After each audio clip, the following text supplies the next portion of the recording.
Your Excellency, can you hear us? Abdul. Hello, yes, I'm here. All right, sir. Good evening, sir. It's good to have you again on the Parallel Fact Space. I think this should be your fourth edition and your first for the year. It's one of those things whereby we hold you in high regard. Whether I'm right or whether I'm wrong. And today's space is actually going to be a very interesting one because a whole lot of people have questions to ask you. I myself inclusive. But it promises to be an entertaining one, and hopefully, please, sir, if you could make a tweet for us, let people know that yes, you're actually on the space, but you cannot join with your handle. It will go a long way also in getting more people into the conversation. But right now, I have amazing Nigerians from all. Thank you, Saddam. Oh, thank you. You're welcome, sir. We have amazing Nigerians here with you. Let me start. Go on, sir, please. By very, very, very, very sincerely apologizing for the late start of this engagement. Since 6:45, I've been trying my two phones to be able to be part of this process, and it was impossible. Everybody around me here know how much we tried and all that. So sincerely apologize. I was actually going to apologize by 7 when we're about to start on those who are supposed to be fasting, especially my Muslim brothers who are supposed to be breaking their fast and saying this was earlier planned. I didn't want to apologize to anybody because they'll say, oh, yes. So I sincerely apologize. And I know I'm going to be apologizing about so many things today, but please bear with me. I assure you this interactive section is going to be one that we will be able to discuss as Nigerians, as brothers and sisters, on what concerns us. Thank you. Thank you very much, sir. It's good to hear from you. If you guys are excited to have Mr. Peter Obi on the platform, please let's have some emojis for the man. It's not easy to be here with us. Let's at least appreciate the fact that he has been hustling for the past 45 minutes just to come up here, and it's unfortunate his line can't be here, but he's here with us through another person's phone. Sir, I'm just going to open up the floor right now. Gloria, you want to say something? Please come in real quick, please. Yes, hi everybody. It's great to be here. My name is Gloria Ayo. You may have known me as Gloria Maduka during my time on radio and TV in Nigeria years ago. I am the head of broadcast at Parallel Fact. I also produce and host digital content with the aim of making impact throughout Africa. And I take pride in my Nigerian heritage. I hail from Delta and Ekiti states. And once again, I'm happy to be here with all of you and, of course, His Excellency Obi Nwanne.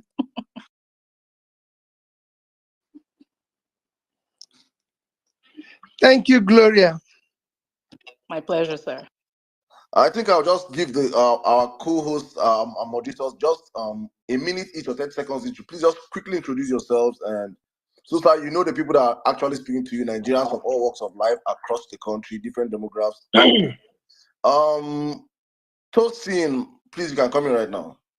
Okay, thank you, Emir Saddam. His Excellency, you're welcome to Parallel Fact. My name is Tosin Aribisala. I'm Editor-in-Chief, Parallel Facts. You're welcome, sir. Thank you, Tosin. All right, please, Pels, you can come in right now. Okay, good evening, Your Excellency, and good evening, everyone here. My name is Pels. I am a nursing practitioner and a PhD student. Good to have you here today, sir.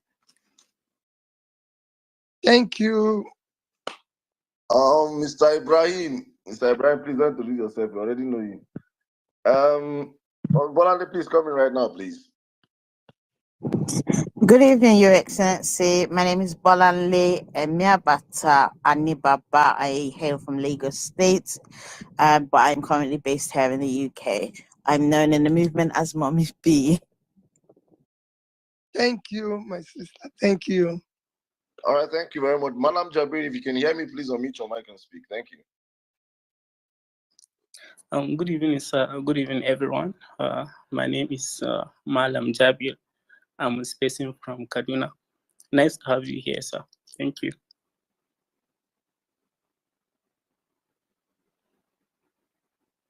Sir, did you hear Malam Jabir?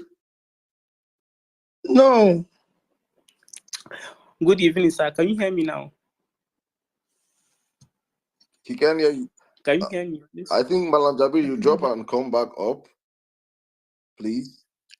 Oh my God. Lamin, can you come in, please? Yes, Saddam. My rock, Your Excellency, my name is Lamin Kolos, and I am from Niger State, your beloved Niger State, although I live in Abuja. Can you hear me? And welcome to Parallel Facts. Thank you. Well-meaning, please, you can come in right now. Yeah. Thank you very much, Saddam. Yeah, thank you. Good evening, Your Excellency. I'm popularly known around here as well-meaning Nigerian. Thanks for coming around again, and it's good to have you. Yeah, I'm from Edo State through and through. Thank you. All right. Thank you very much. So I think these are the moderators for now. We'll be opening the floor for every other person to come up and ask you questions as the space go on. But for now, we would like to start taking questions real quick because we have gone past over 44 minutes past our time. It's important we start up the space. So please, guys, I'll indulge every one of you on the platform. Please retweet the space, share the space.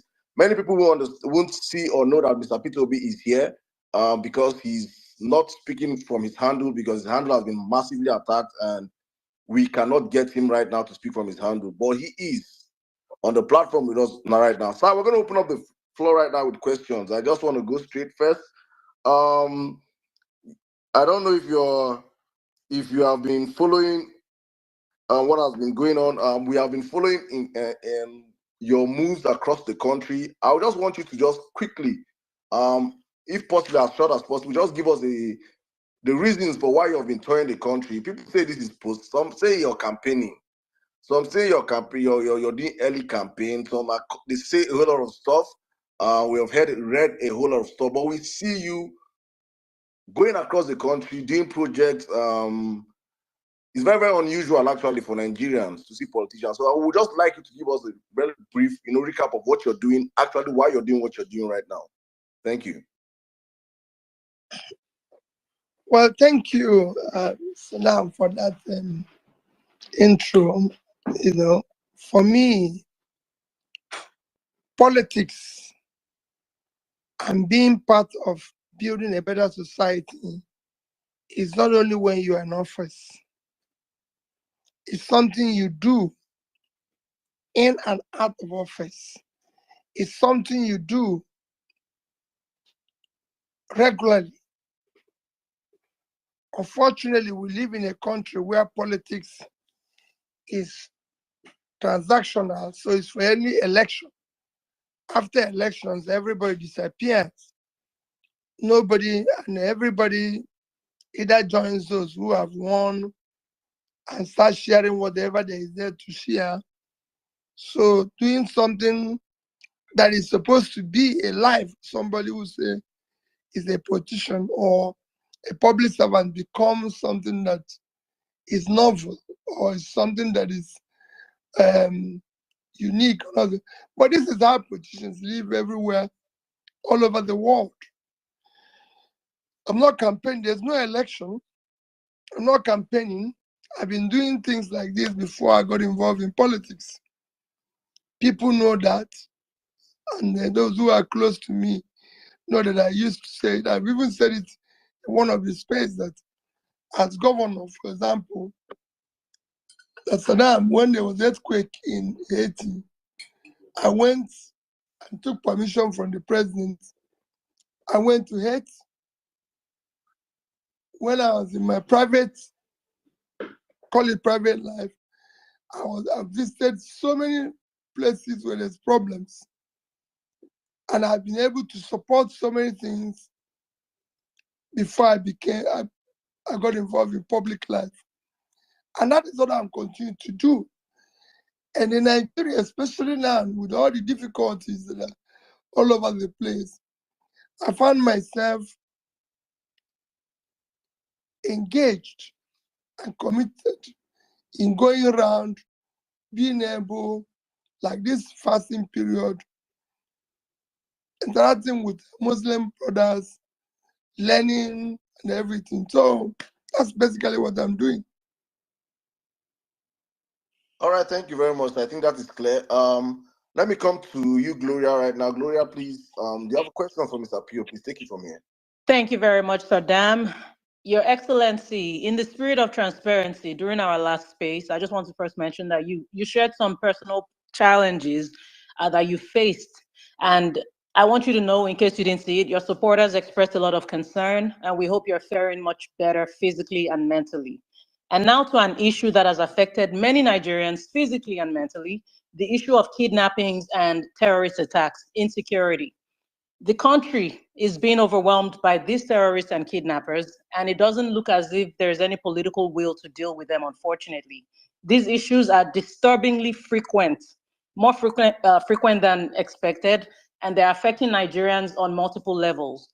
Um, there was an imposition of substantial levies on farmers by terrorists to access their own lands, which severely impacts our agricultural sector, an area that you're extremely passionate about. We've also had kidnappings throughout Nigeria, abductions in the north, such as the mass abduction that recently happened in Borno at the IDP camp, and the recent kidnappings in Kaduna and Sokoto states. We're also approaching the anniversary of the Chibok schoolgirls abduction. We did release a video just yesterday on Parallel Facts, highlighting that for 10 years now, we have had 10 major school kidnappings. Your Excellency, how do you assess the effectiveness of the measures currently in place to address these security challenges? And what is your take on whether or not ransom should be paid? Well, I've talked about insecurity severally, and I continue to say we can deal with it if we are determined to deal with it. We cannot allow non-state actors to take over the states. We either confront them head on. If we're at war, we know we're at war with them. If we can find partners, those who can even help us to solve it. That's why we're a country. Unfortunately, billions have been expended by government in terms of security votes of all forms and security budgets without achieving much. And then people have paid billions of ransoms without achieving much. So if you put all this together, you know that there must be something we're not doing well and needs to be tackled head on. If we are tackling head on, we would do a lot of work towards solving it. There's no way at this modern time, when I know the government authorities know where Peter Obi is at all time, because I've been told that, because I have a phone. That's what I was told. Now the same system can see somebody come with the buses and carry 200 and something kids. These are not something you put in your pocket. These are not taking two people, 200 and something, carry them in buses, move them several kilometers away without anybody stopping them. But yet, if a normal Nigerian is traveling, you see checks all over the place. These people are not being moved in the bush. You can even see some where they move them within 2 days. They have special uniforms and shoes to match them. And they are phoning and asking for ransom and no tracking system at this time and age. Something is happening and nobody knows. Same thing I keep saying about issue of oil theft. These are not things you put in your pocket. So this kidnapping, this organized criminality needs to be dismantled the same way we're talking about dismantling the criminality in Nigeria as a whole. It's not happening anywhere. In the way, even in West African sub-region, not in Africa, it's only in Nigeria. And it cannot be stopped. Something is definitely not adding up. And we need to deal with it. And that is where I'm concerned that we started this journey preaching for a new Nigeria where things can be done differently. Thank you very much, Your Excellency. Go on, Saddam. Thank you very much, Your Excellency. Thank you. I think we'll go on next to Tosin. Tosin, please, your question for His Excellency. Okay, Saddam, thank you for that. His Excellency, recently the Abia State Governor, Alex Oti, cancelled pension for ex-Abia governors and subsequent ones. However, a state like Lagos State said that is never their priority. The question now is, if you were the president, would you have advocated this law for all states in Nigeria, especially considering the hardship that is ravaging the country? Tosin, I've argued against this. I've publicly, privately, as governor, I argued against it. When I left, I argued against it. The reason why I argue against it is that, again, like you said, we're owing those who have worked hard over the years their own pension and gratuity across the country. You won't believe it. There's people who are being paid today as little as 5,000 as their pension. This happened to me in the past 1 month. I met somebody who collected his pension and it was 5,000 plus. He said even to vehicle to go and collect it, to transport to go and collect it and come back, he will not pay it. So when you have such a situation, and then you have those of us who are politicians who have cornered all the resources while we were in office, and then leaving office, being paid huge amount.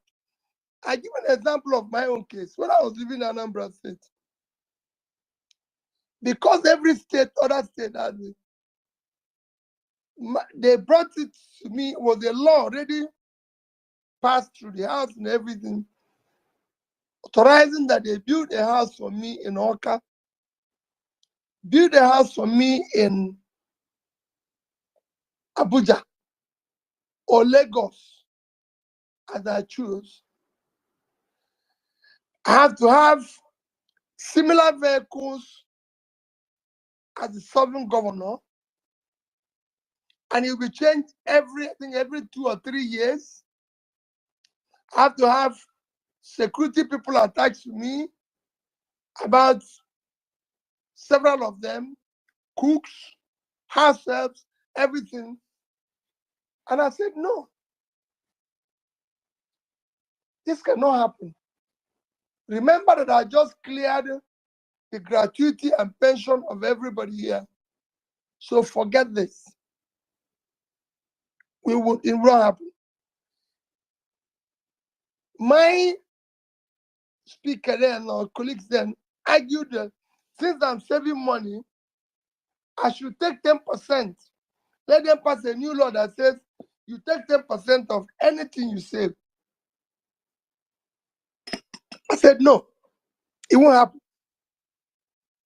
Then I was thinking that somebody will come after me and maybe save since I saved $150 million and 30 billion naira, that somebody might come and save maybe $1 billion and say it's 10%, you will take 100 million. That was my thinking then. I didn't even know that the one I saved I not stay after I've left. So that was my thinking then. I must tell you the reasoning why I said no to that one. So I said no to it. The consequence is that till today, Anambra has not bought me a bottle of pure water, a sachet of pure water. And I don't think they're doing for other people. So for me, the way the country is today, I urge every state, and I will plead with every state to do same as Abia State did. Because most of these people where they're taking care of are already comfortable. In fact, they've already belonged to the 1% of Nigeria, because 1% of Nigerian citizens are controlling almost 75% of the wealth. So you need to stop that. We appreciate that answer. Thank you so much, Your Excellency. Mommy Bolanle, are you ready for us? And while we get ready for her, please keep retweeting this space. Please keep retweeting hashtag Peter Obi on Parallel Facts. We must be #1 globally. We can do it. Go ahead, Mommy Bolanle. Your Excellency, thank you for your answers so far. Sir, recently we celebrated World Water Day. It's unfortunate that recent stats show that 185 million Nigerians don't have access to pipe-borne water. In fact, Hello? Your Excellency, can you hear me? Hello, I'm not hearing Oh, you. Lord. Oh, okay. Oh, Lord. Okay, I think a few people aren't able to hear you. I'm seeing that. But if you can hear Mommy Bolanle, please show an emoji. Let's show Can us people hear me? If not, let me drop and come back. Please drop Okay. and come back. Let me Okay, I'll drop. just a brief one. Please, guys, this space is massively being attacked, unfortunately. I don't know people that don't want His Excellency to speak to Nigerians. So just in case the space crashes, we will have to come back again. It's the glitches here we're experiencing from here is crazy. We just have to see how far we can go. But please, guys, just know if the space go down, we'll be back up again. It's unfortunate what we are facing right now, but we have to see the end of this space. Thank you. And also, please, you can stream the space it's being streamed on YouTube and on Facebook. If you go on the Jumbotron right now, you can see the links to the YouTube and the Facebook. Please, for your family and friends that are not on Twitter, they can join this conversation across these two other platforms. All right, let me go back to you, Gloria. Thank you. Thank you so much, Sir Dam. And while we wait on Mommy Bolanle to come back up, let's see. Malam Jaber, are you ready? Yes, can you hear me, please? Your Excellency, can you hear Malam Jabir? Your Excellency? Your Excellency, can you hear us? If you can hear me, if anybody else can hear me, please let me see, indicate with an emoji. Okay, fantastic. Your Excellency, can you hear us? Oh, Your Excellency, can you hear me?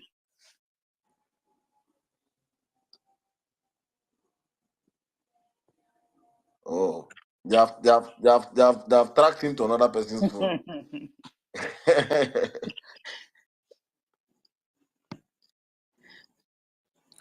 Okay, we're gonna bring His Excellency back up, guys.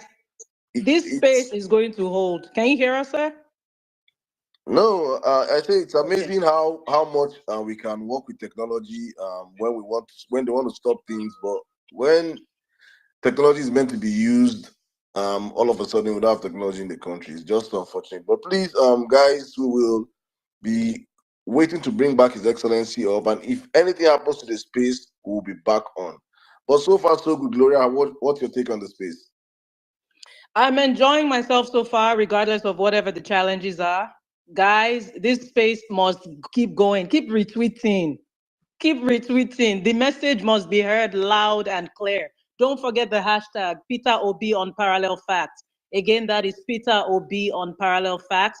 We're also on YouTube. We're also on Facebook. We're here to make impact. Hope you have your notes and your pen and you're taking notes. We're all here in school today and we're learning, courtesy of His Excellency. Whatever happens, I promise you this space will continue. If God forbid it crashes, it will continue. We will hold this space today and nothing is going to stop it. If you are with me, let me see an emoji.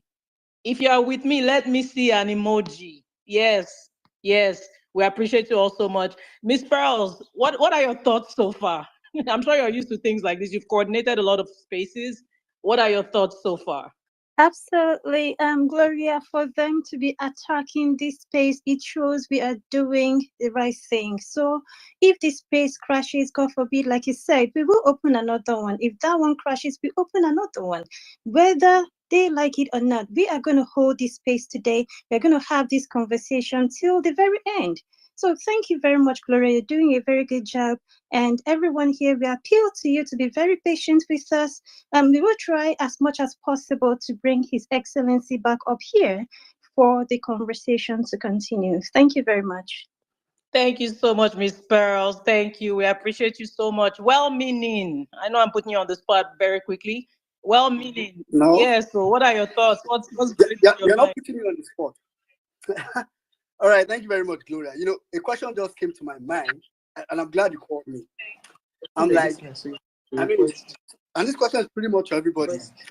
If you are part of the structure of criminality, Hello? don't you think? Okay, Peter. Yes. Sir. Well-meaning. You can finish your thought, and then we'll have Theo. No, I'm just saying if you are part of the structure of criminality, think about it. Don't you think you don't want to hear Peter Obi speak? So it's understandable why they don't want this to happen. But truth is they can't stop it. It's unstoppable. Let me come in briefly, please, before bringing Mr. Peter Obi. Guys, we have over, from my count, apart from those listening anonymously and other platforms, we have over 7,000 people on the platform. And this space have less than 1,000 likes and retweets. What's happening? Please hit your retweet button. It is free of charge. And get more people into the conversation. Don't be selfish. Don't be greedy. A greedy Nigerian. Please, let's get more people into the conversation. Mr. Peter Obi, can you hear me, sir? Yes. All right, welcome back, sir. It's unfortunate what we're passing through, but please, Nigerians are patient enough to listen to you today. If this space crashes, we'll be back again. So let's circle back to Gloria for the next set of questions. Thank you. Thank you so much, Sir Dam. Malam Jabir, we'll take you again and see if Pio can hear you now. All right, can you hear me now, please? Yes. Good evening, Mr. Excellency. It is a pleasure to have you here with us. Sir, my name is Malam Jabir. My question here is, after the Ramadan tour, what should be the next line of action for the obedience, especially in the area of creating a concrete obedience structure that will add value to our movement? Thank you. Very good question. Let me tell you, the Ramadan tour hasn't stopped. It's not stopped. It's just temporary because we are just having a break for this Easter weekend because coincidentally, the fasting period for the Muslims and the Christians coincided, and we're observing the two.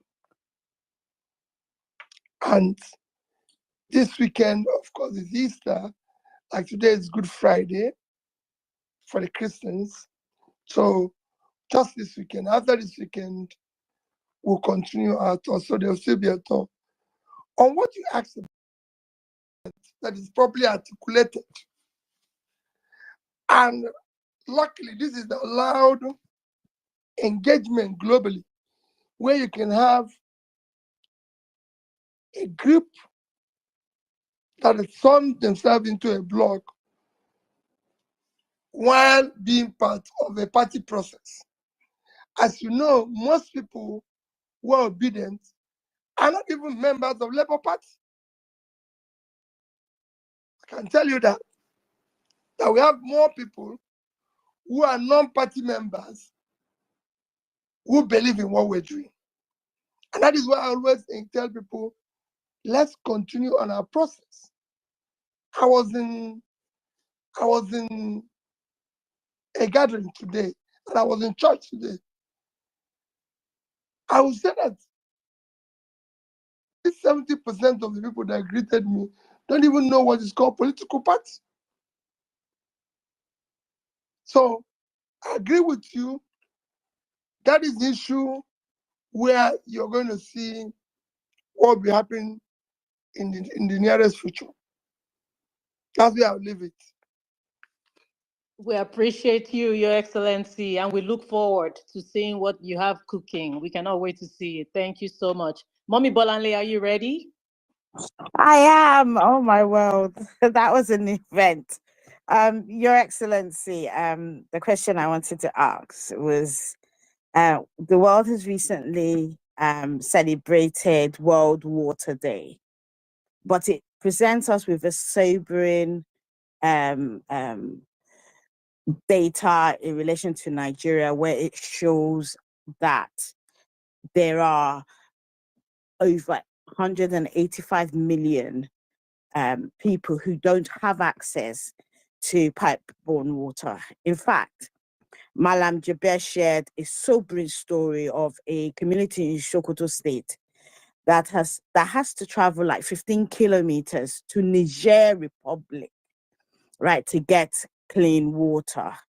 Also, sir, the questions coming, sir. Also, I noted that you have been thinking boreholes whilst you have been doing your rounds around northern Nigeria.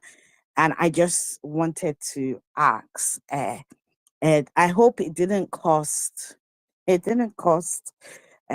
191 million that it costs that they have earmarked in the budget for each borehole. In fact, share at least 10 million. And the question itself is, what can we do? What can be done to increase access to pipe-borne water? Quite frankly, I'll go back to even when I was governor. First is that the law in Nigeria said it's actually a law. Nigeria is a signatory to the global agreement that it is a crime for the state not to provide water. Nigeria is a signatory to it. You can go and check. So actually, not providing water, Nigeria as a state is committing an offense. However, when I was governor, we didn't have pipe-borne water in Anambra State, and I don't think it's still there today. The first thing I did was the schools, secondary schools. We made sure that every secondary school had a borehole. So I make sure that every secondary school had a generator because there's no power, and they had a bus. There's no other state that provided that.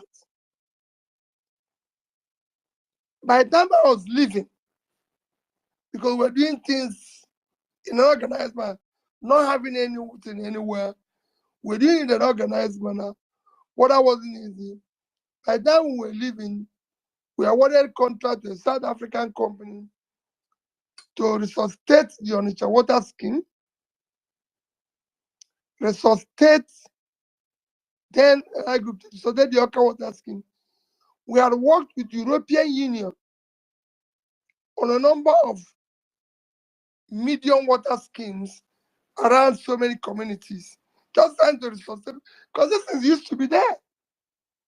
Except that over the years, it was run aground, it was collapsed, no maintenance, no nothing.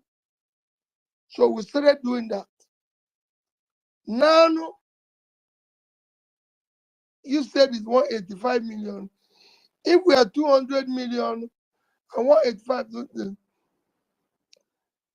does not have access to pipe-borne water, that means the entire country, and that is the situation we find ourselves. Now, for me, it's something that cannot be achieved overnight. I see some state governors trying to do something, and I urge them to continue sincerely their business. As for what I'm doing in the north, I believe that government would have done better. In terms of the cost, I don't think I've been able to, I've done any that cost me more than 5 million naira. So the cost for me is still about that, is below 5 million naira. Maybe those who are using 191 million are doing a special water system, because that's what you need for a medium town water system. If it's borehole, I don't think it will cost more than 10 million naira. Thank you so much for breaking it down for us, Your Excellency. We appreciate that response. Ms. Pearls, are you ready with your question? Absolutely, Gloria. So, Your Excellency, once again, the national grid has collapsed, and Nigerians across the country has been plunged into darkness. I remember before the elections, they went to Egypt to seek solutions because you know there is a key of development. Yet till now in Nigeria, right? So, Your Excellency, do you think Governor Oti's approach in providing 24 hours electricity in Abia should be replicated? And if you think so, what role do you think the federal government should play in achieving this? Well, let me correct something because it's good that you correct it, but he had a lot of this thing. What happened in Abia is an ongoing project that had been on for several years, initiated by a first-class Nigerian, Professor Batunaji, who is a professor, I think, of robotics in America. A very excellent fellow, who actually came several years ago trying to be involved in solving power, knowing fully well that the only way to solve power problem is to do captive, something you can call captive power supply. Taking an area and trying to generate and distribute power within that area. So he chose Aba. This was as far back as 2010 or thereabouts. I don't know, but I know it's been going on for years because I followed that project. Coincidentally, while Alex Oti was in the bank, in Diamond Bank, because Diamond Bank was the main lender to Professor Naji and his team. Oti, while he was CEO of Diamond Bank, helped to restructure that loan. That loan was before Oti joined the bank, and while Oti was there, he helped to restructure it. And again, when he became governor, he helped to accelerate it to come to his fruition. So now that facility is on. Yes, similar thing is what government needs to support. But overall, providing power is not rocket science. Countries after countries. Luckily, the countries that have been able to do massive improvement in power in the past 10 years are all developing countries. So it's a lesson. One is India, Vietnam, and Egypt. All these were countries that have similar trajectory as us. And all of them, within the past 10 years, you can go and follow, do it, have been able to double or triple their power generation and distribution. And what they did can be replicated here with effortless ease. In fact, Egypt, as I talk, is not exporting power to Europe. They moved from about 20 to almost 50 when all they need is about 40,000.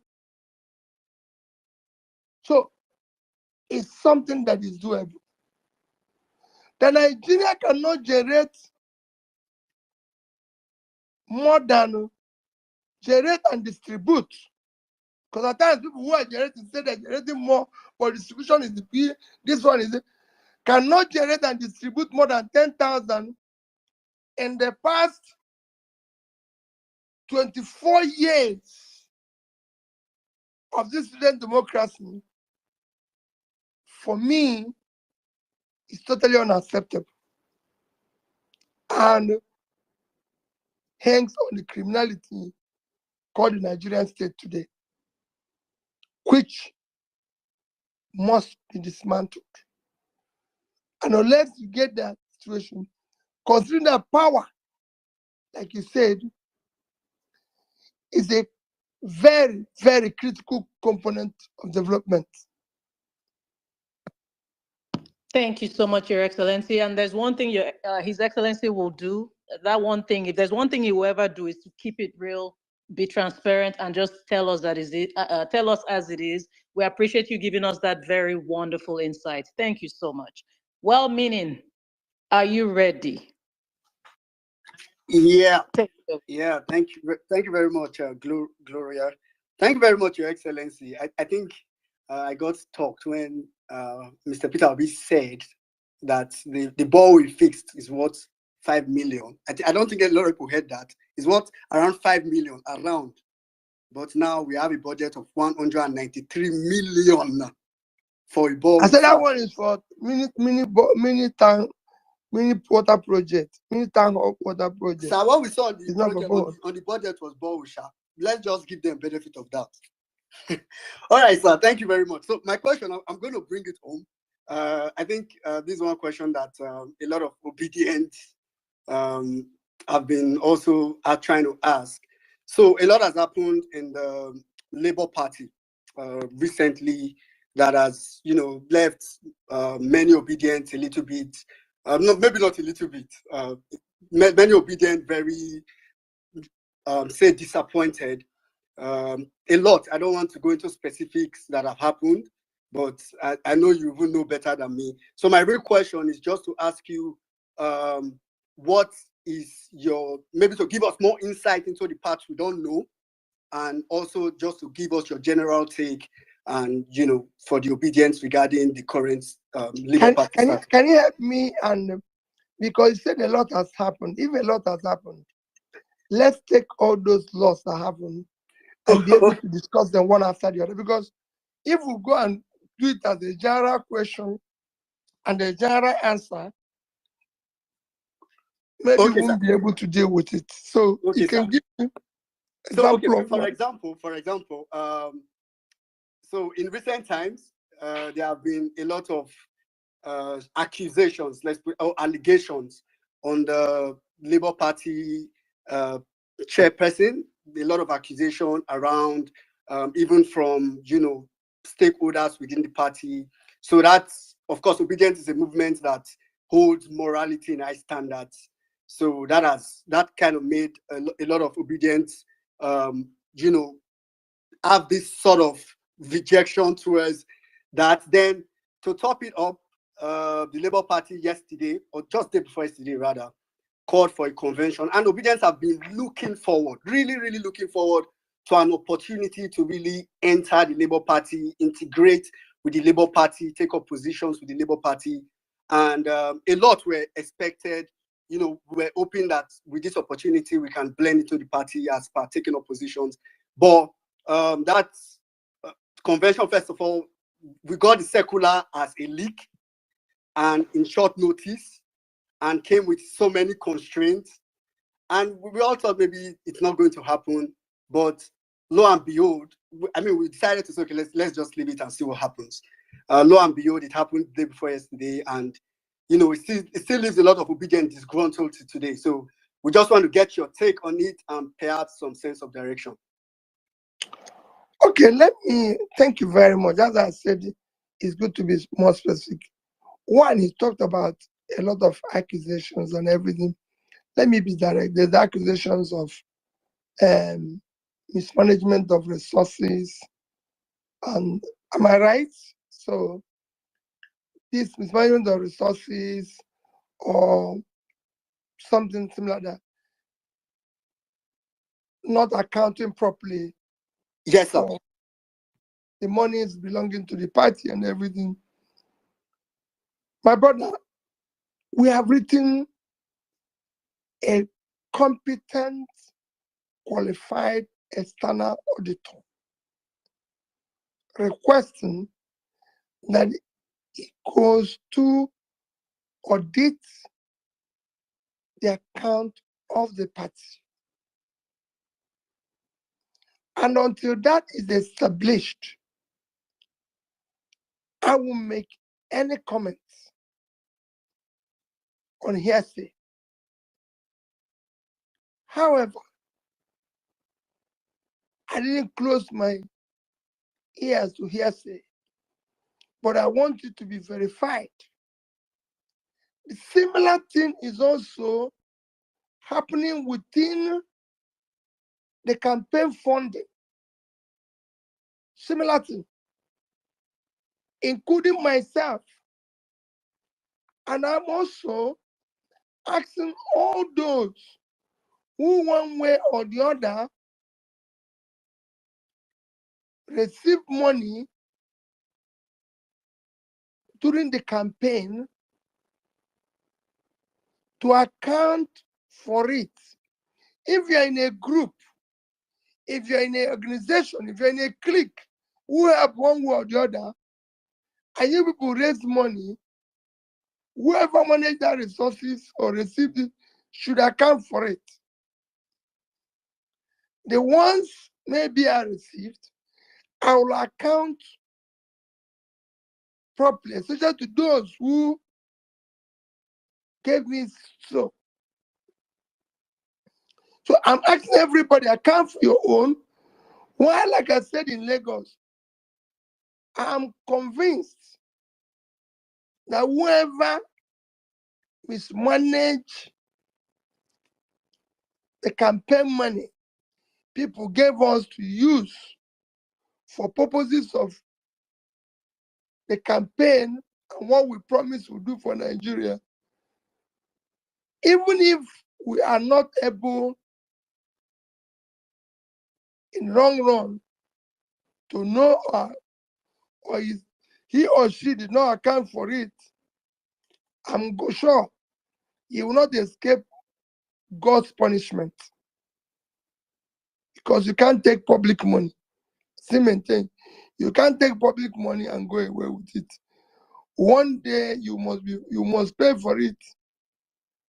You must get the punishment for it. So for the accounting, we're dealing with it until that is exhausted or come to the conclusion. I cannot say anything. On issue of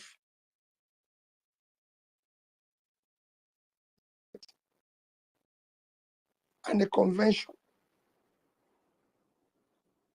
I had a convention, and I've said it everywhere.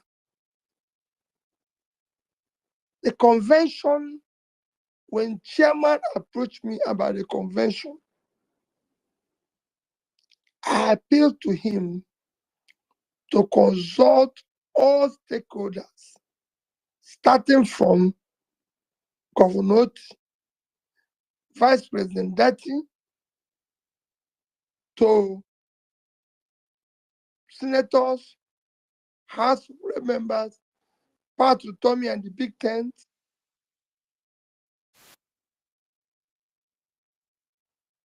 various groups have NLC, TUC is documented for us to have a properly organized convention starting from Congress.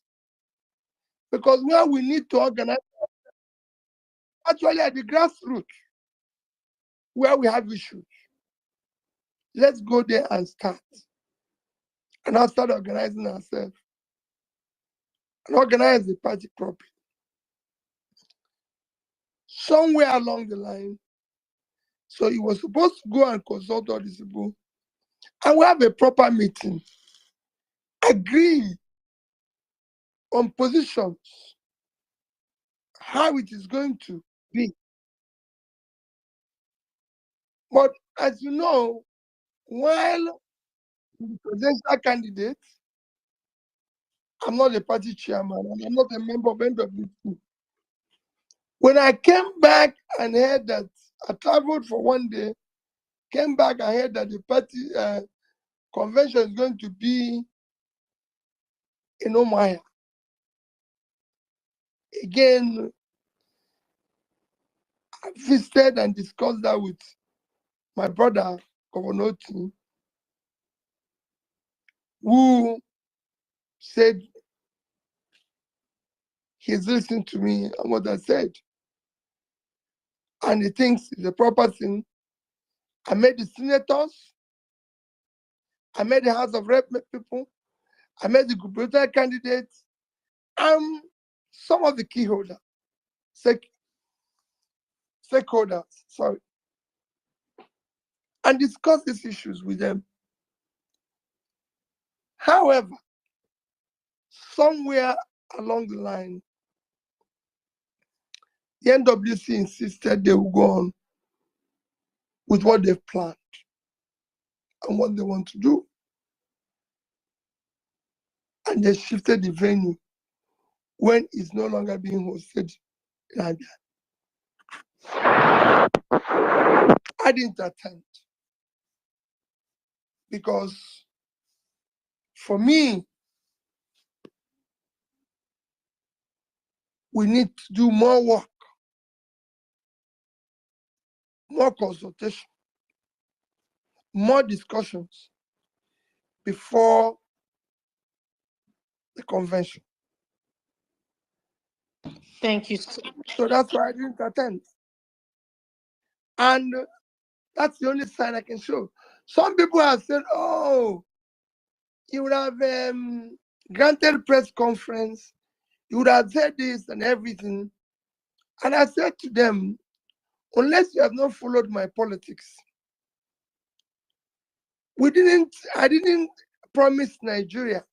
Just like when I went into Abga, we had problems in Abga. And I always tell Anambra people, I didn't promise you people I'm going to change Abga as a party. I promise you people I'm going to change Anambra State. Now when I came, Anambra was home for all. I changed it to Light of the Nation and went to become number one from number 20 something in education, number one in health, number one. This is what I promised. We promised to build a new Nigeria. We didn't promise to build a new Labour Party. But that I think we will build because it's important. It's all part of it. But people think, oh, I would have been in the market shouting and all that. No. In my position as a leader is to consult and continue to plead with people. Let's do the right thing. Let's do the right thing.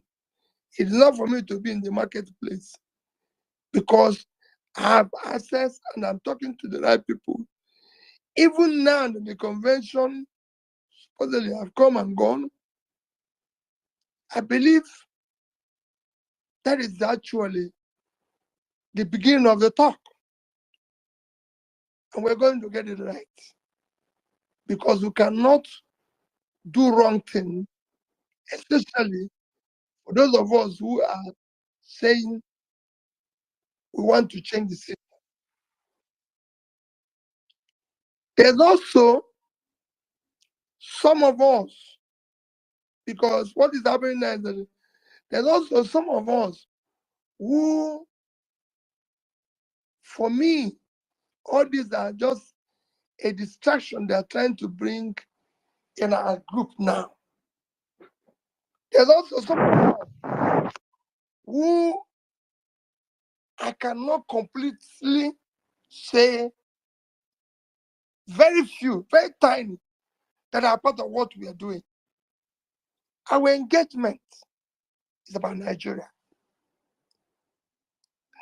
And they're not trying to distract our focus. Like I said to somebody who said to me, why are you going to North? And I said, if they return Abu as the chairman, did he provide water that are provided in the North?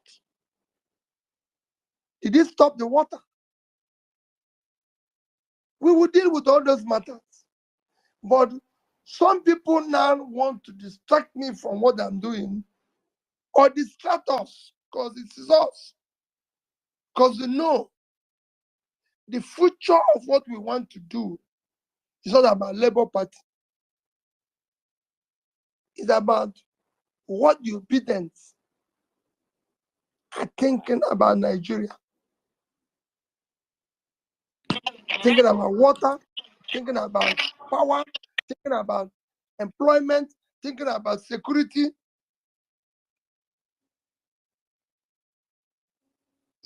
That is what we should remain on. The other matter we will deal with. Some are saying, oh, if we cannot deal with party, how can we govern Nigeria? If you cannot resolve party, if you cannot resolve this, it shows that this thing, in fact, you're not serious. I said to them, we were somewhere when we cannot change them, we changed ourselves. We didn't start with Labour. So we will try to change them. Go and read, I'm a Christian. And I said to them, Jesus said when you go into a town, trying to change them, preach them, stay with them, fast with them. If in the end you cannot change them, you come out and watch even the sand that is on your shoe and say, I'm leaving you people. He didn't say go there and die with them. We will try to change them. And I can tell you, I'm doing spirited effort to change them, but we are not going to die with them. We're going to change them. But let nobody think that will not stop what we set out to do. What we set out to do, we must continue. And that's where I am. Thank you. All right, thank you very much, sir. Gloria, just a second, please. Thank you, guys. Please, in case you're just joining us, you're listening to the voice of Mr. Peter Obi, His Excellency, the former governor of Anambra State and the Labour Party and presidential candidate. He's live with us on the platform. Please, this space is brought to you courtesy of Power Facts Media, the fastest growing online mainstream media, strictly for facts-based news. Please, you can follow us on Instagram at the Power Facts, on YouTube channel at Power Facts, on Facebook at Power Facts, and also on our handle here on Twitter. We keep having these spaces engaging His Excellency and other well-meaning Nigerians in due time. So please, you can share the space, you can like the space, you can retweet the space. We're having an interesting conversation here. I am enjoying every bit of it. So please, we see all. We'll be bringing up questions from the all the questions I've been asking here so far are questions collated from Nigerians that asked their questions. But we'll be bringing up questions from the comment section in the next couple of questions coming up. But Gloria, I don't know who's going to ask next. Back to you, please. Thank you so much, Saddam. Lamine, are you ready for us with your question? Hi, Gloria. Yes, I was born ready for today. Thank you, Your Excellency, for being part of this very engaging conversation, and thank you for joining us on Parallel Facts. My question goes thus: what's your relation? I really would like to know what your relationship is with the LP legislators. I mean, in House of Rep and Senate, because I have observed that since they won the election under the wing of Labour Party, they did not sponsor any bill. We don't see them speaking against the misgiving happening in the legislature or even in the country as a whole. And they won an election under your wing. And it's, I mean, to be honest, it's quite disappointing that nothing really is coming from their own end and they're not engaging. So that's my question for you. My dear, you know, like I said, what we're doing is a process, an ongoing process. You know, and I agree with you. I'm very close to them. Earlier I said I interacted with them over this party issue. I met with the senators, even though 3 was not around. I met with 5. I met with House of Representative members. Out of 36 of them, I think I met 30 of them. So I'm quite close to them. I do get on with them very well. In fact, I'm going to Thanksgiving of one of them tomorrow. So I do get on well with them. I don't have any issue with them. And quite frankly, I enjoy their relationship, their respect, as well as or not. But what you continue to do when you're bringing a change is to continue to preach. Just like you did now, I'm preaching and appealing to them. It is not an easy thing. You know, when you're bringing change, it is not easy because you have for enemy all those who live off the old order and they're not sure whether you succeed. And transferring people from old order to new one. So I'm talking to them. They're beginning, they do little things. Some of them are operating under difficult circumstances. They aren't even allowing them to do anything. Because when you are in these houses, you can raise your hand and nobody will ask you question. Sorry, nobody will ask you to speak. So, and as you're talking now, it's good when I listen to you. Whenever I have opportunity of meeting them, I'll tell them the same thing. People are not happy with you people. People are not happy with this and everything. And then going forward, we will now start looking also, how do we get more robust, committed people to be elected.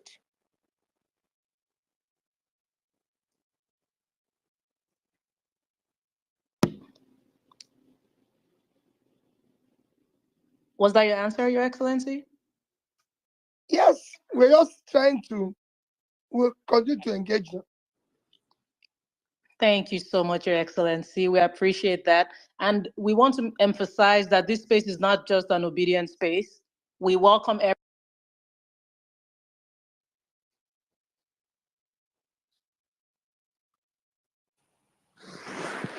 Sorry, probably we Can, lost Gloria. can you hear me? We lost you for a minute, so please Okay. Yeah, sorry about that. I was just saying this space is not just an obedient space. This space is open to everybody, supporters, non-supporters. Please feel free to even request the microphone. We will happily take your questions. You can drop a question in the comments as well. Just remember to keep it respectful. That's all we ask you. So if you come up here and you ask a question, just keep it respectful. And please, let's all go on and keep retweeting this space. The hashtag for all your questions. The hashtag is hashtag Peter Obi on parallel facts. Hashtag Peter Obi on parallel facts. And even if you don't have a question, put the hashtag anyway. We have to keep making our moves. Saddam, are you ready with your second question? Okay, Saddam is extremely busy behind the scenes. Okay, are you ready, Saddam? Or do you want me to come back to you later? Please take someone else, please. I'll be back. Okay, I'll go. Your Excellency, I am very happy that you did talk about how there's hardly any political party without its issues. We've seen it we've seen it in the United States, even Senegal, that the world is celebrating today. Ousmane Sonko's party, Patriots of Senegal, has had a lot of infighting within it. And they were still able, regardless of that, to make history by electing the youngest democratic president in Africa's political history, Bassirou Diomaye Faye.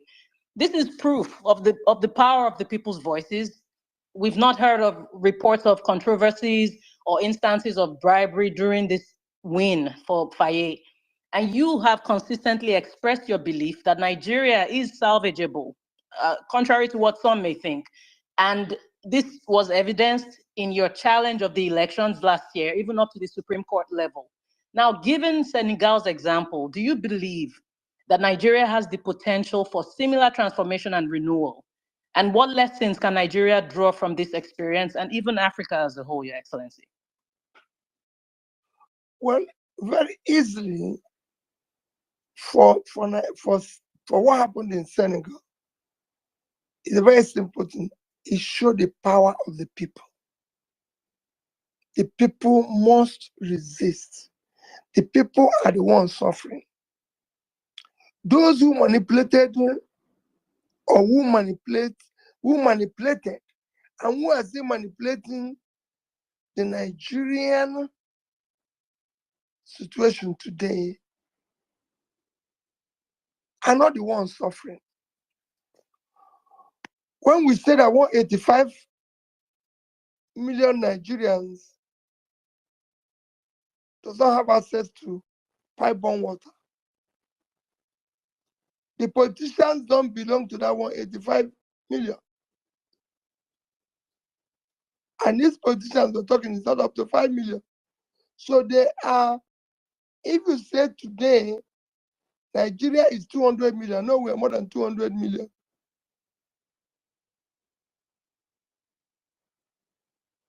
The total number of politicians, all the people who are causing this problem, should be about 5 million.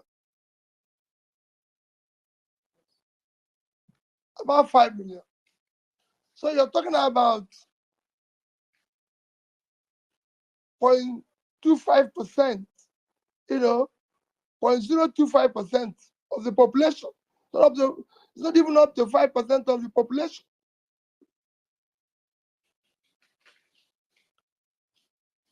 So it's 25%.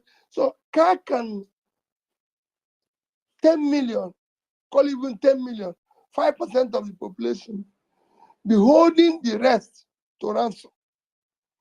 Even the rest are not.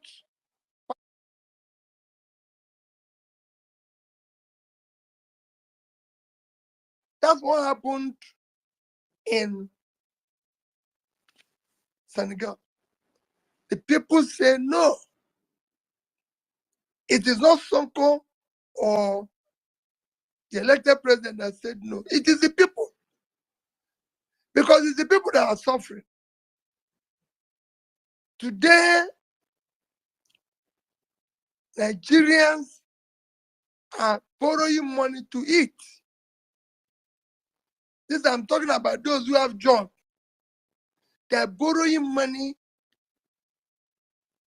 to add to their pay pocket to be able to eat. Not to do anything, just to feed themselves.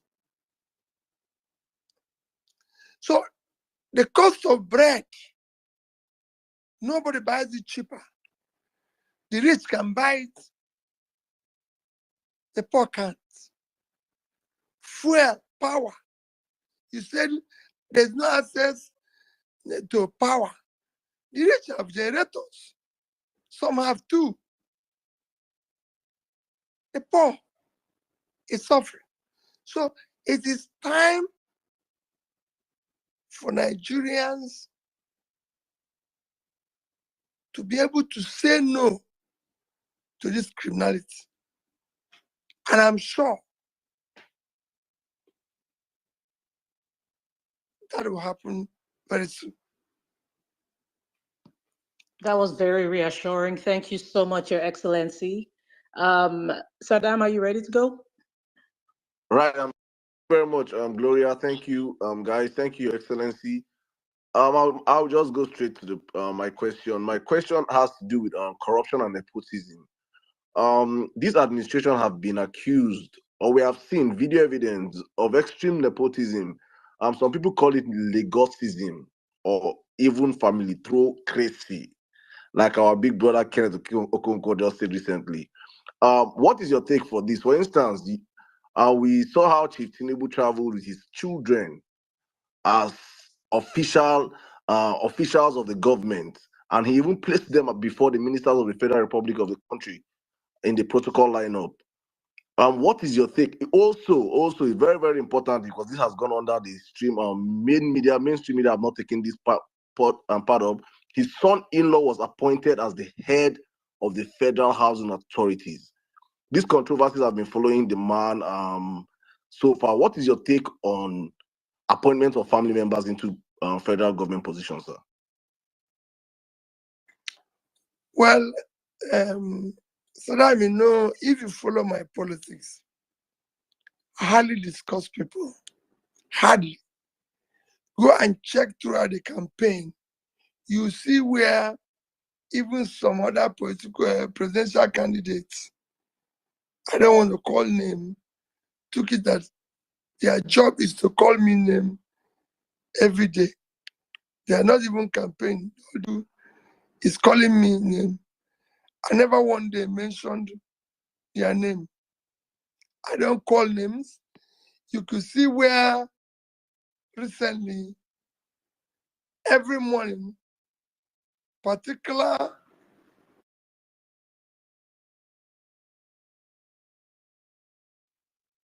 if I tweet that, oh, my wife did not wake up, slept late today, they will reply me. Their job is just me.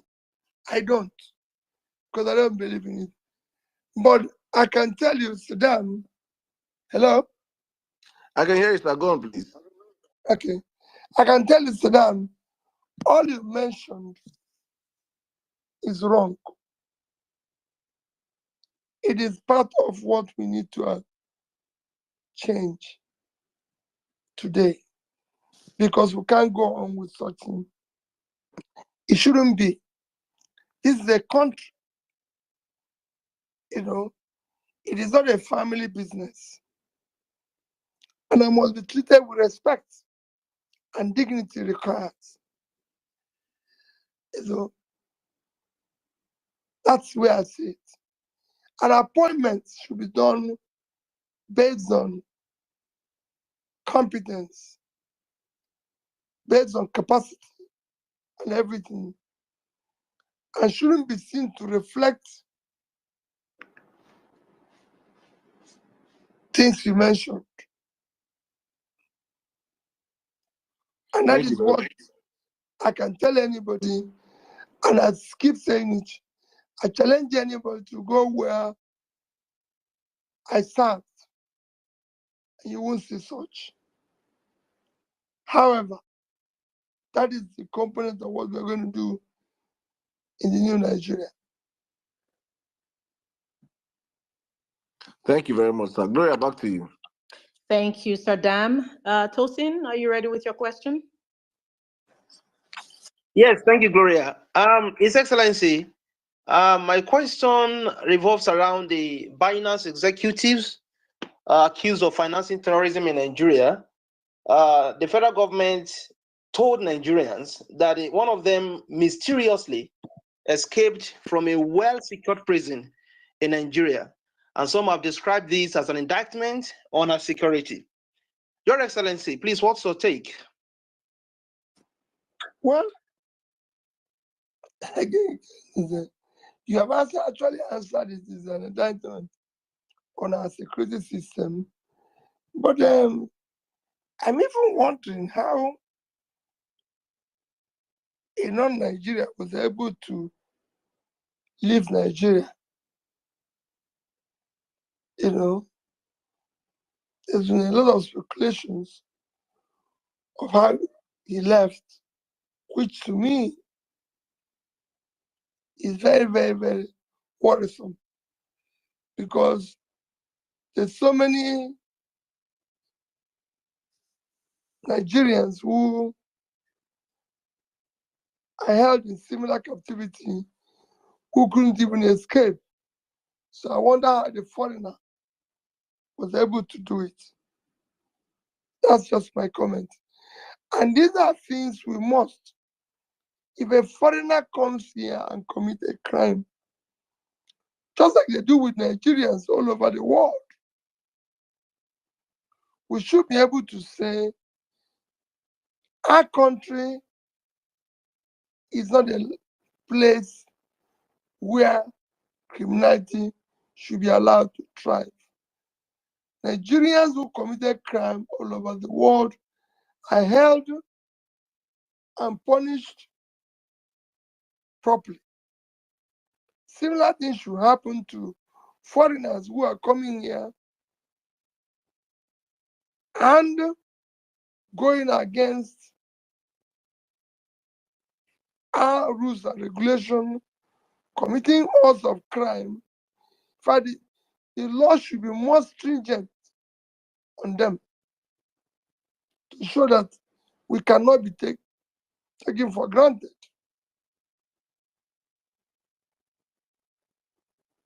Thank you.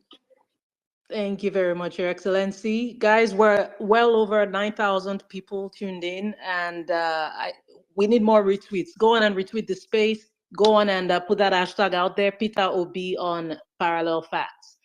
Mommy Bolanle, are you ready? Yes, I am. Your Excellency, before I ask the question, to give some context, there is a report that was recently launched here in the UK by PSG UK. They work in Nigeria on insecurity and education in Nigeria, the context and challenges. I would like to send that to you, sir, because it gives really good information, data, and solutions. And I wonder if you let me know via Saddam how you want me to send it. Right. My question itself. I'll be very glad to. I'll be glad to have it. Awesome. Right. So, sir, my question is this. I've noticed that during your tour of Nigeria, you visited a lot of educational institutions. I know that you are very clear about the role that education plays in lifting people out of poverty. However, 1 in 5 out of school children in the world come from Nigeria. And of the 20.2 million out of school children in Nigeria currently, 66% come from the Northeast and Northwest.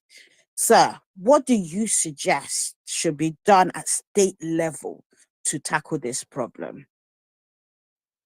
You know, out of school children problem in Nigeria is very solvable. When I say this, I say with every sense of responsibility. It's because we have not recognized the impact of education on development. You know, in Nigeria, all you need to do if you're in government is to run around, make noise, bribe some people, they help you to make louder noise. You're doing this, you're doing this, you're doing this. But if you're looking for measurable, visible criteria for development, if you're looking for factors that can help your country develop, number one revolves around education, basic education, basic education. And that Nigeria can finance comfortably. Nigeria can finance that comfortably. The schools, just the schools in the north, pulling those kids out of school, which is critical now, because it's those we didn't educate yesterday that's a part of the problem we are facing now. Those we didn't pull out of poverty yesterday is part of the problem we are facing now. So educating the young ones have now become critical. Especially as you've seen studies after studies showing that the more educated a country is, the better the development. There's no reason why we should not throw all these billions we're wasting in doing things we shouldn't be doing into education. Nigeria today is wasting several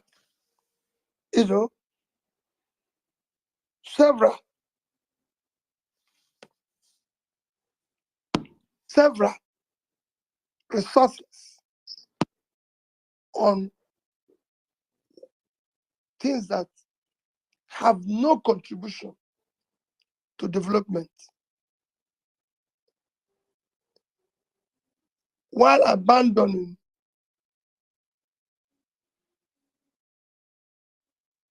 education, abandoning pulling people out of poverty, which is education, abandoning health, which is education. So we need to do more. We have the resources to deal with that issue.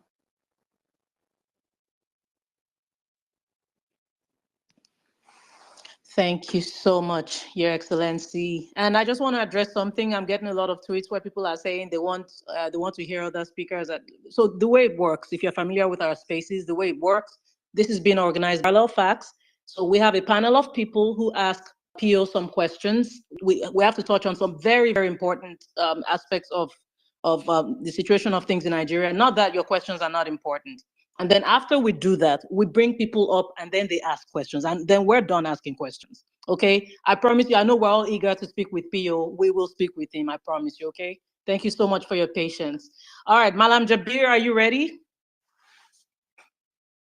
Yeah, can you hear me? I can hear you. Can you hear me? Can you hear me, please? Can you hear Malam Jabir? Yes. All right, sir. My question is, sir, looking at the current situation in the country, how many politicians making the use of young people, especially when it is time for politics, immediately after politics, they use and dump them. So, sir, how do you intend to mentor the next generation of obedient leaders? Do you intend to write a book or what the obedient ideal are, or do you have any plan for that? Because we cannot be going like this. We need something that will be guiding us. So from that, we can have a prosperous Nigeria where every citizen will be proud of being a Nigerian, not that the current Nigeria that only few cycle of people that are benefiting. So what do you have for the young people that will be looking at us, their guide? Thank you. Well, my take is very simple. It isn't about writing book or about doing this. That's exactly what we're doing today. That's exactly what the obedient group intend to do. To be able to actually, and that's why we need to organize ourselves properly, to be able to actually start what we can call citizens engagement, especially a young age, to educate them on the need to know that they will be the biggest loser if the situation continues as it is today. Because those of us who are doing whatever we're doing today are on our way out. Those who are going to lose are you people. If you look at some of the bonds we are issuing today, the monies we are borrowing, they are payable in 2036, 2040, 2045, 2050. We're not going to be there. You are the ones who are going to pay it. So the earlier you stop us, the earlier you do what is necessary to ensure that we have a better leadership than we have today in Nigeria. And I'm not saying any particular government, but have people who, I'm not saying any particular person, have people who overall are doing the right thing. The country today has a vehicle, and that is what you're seeing, whether it's in government, in various political parties. So the nation as a whole, as a country today, as a vehicle, is being driven by bus drivers that have since passed their destination. And you know, when somebody passes his destination, all you'll be trying to do is to drive the whole thing back to where it is. So you people should be able to say no. That's what the Senegalese did. Because you're going to be the greater loser. Thank you. Thank you so much. Thank you so much, Pio, for that beautiful answer. Again, the hashtag is Peter Obi on Parallel Facts. Again, that hashtag is Peter Obi on Parallel Facts. Are you ready with your question? Absolutely. Thank you very much, Excellency, for your intellectual responses to the questions here. And there has been serious propaganda on collapse of the dollars against the naira, and the government expects Nigerians to celebrate naira selling at about 1,500 to $1 has not actually in any shape or form affected the extremely high prices of commodities, especially food in Nigeria. So, Your Excellency, with your vast knowledge on economy, is it really worth celebrating the dollars at 1,500 to $1? And why do you think the drop in dollars hasn't affected the price of commodities in Nigeria? Well, we need to wait and see what I mentioned before when they started what they're doing that brought the dollar exchange rate where naira becomes stronger. It's a simple thing. What the CBN did was to mop up the naira in the system, increase, of course, the interest rates, which in turn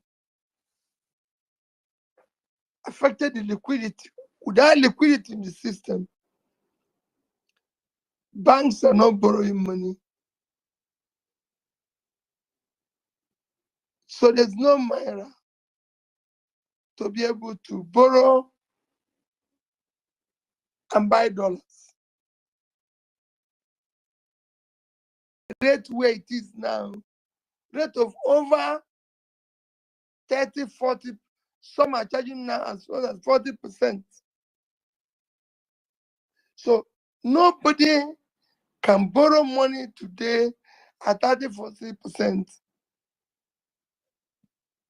and do business with it and be able to pay back. And again, the price of goods can come down because what you've done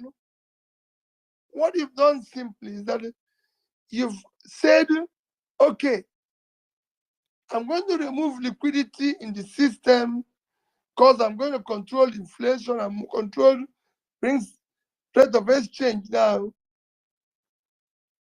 But have a high interest cost, which manufacturers now are going to pass on to the people because they're not going to absorb it. And the consequence of no naira availability is that people, there's now no purchasing power available. So they can't even buy the goods. So there's a lot happening that I believe down the line, this is me, it might actually be worse than what we are trying to prevent. Because companies are going to collapse. More people will lose their job. Because the borrowing cost today is high.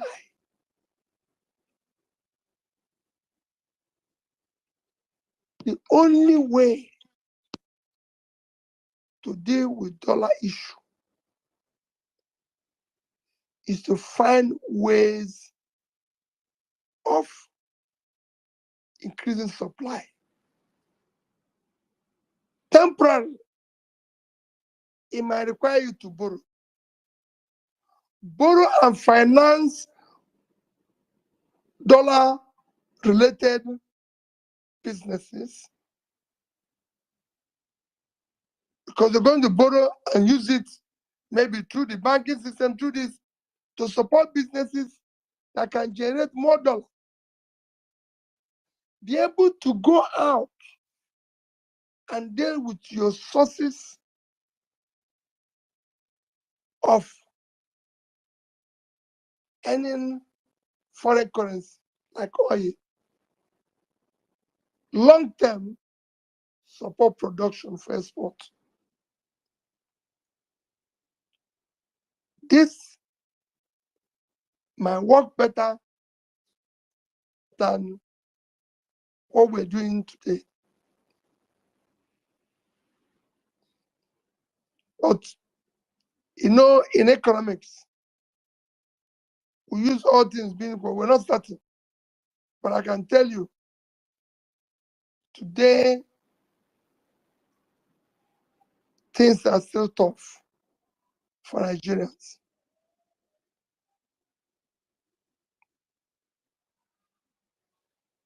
Thank you so much. We love when you break it down, especially with your economic background and prowess. That was extremely helpful. Thank you so much, Your Excellency.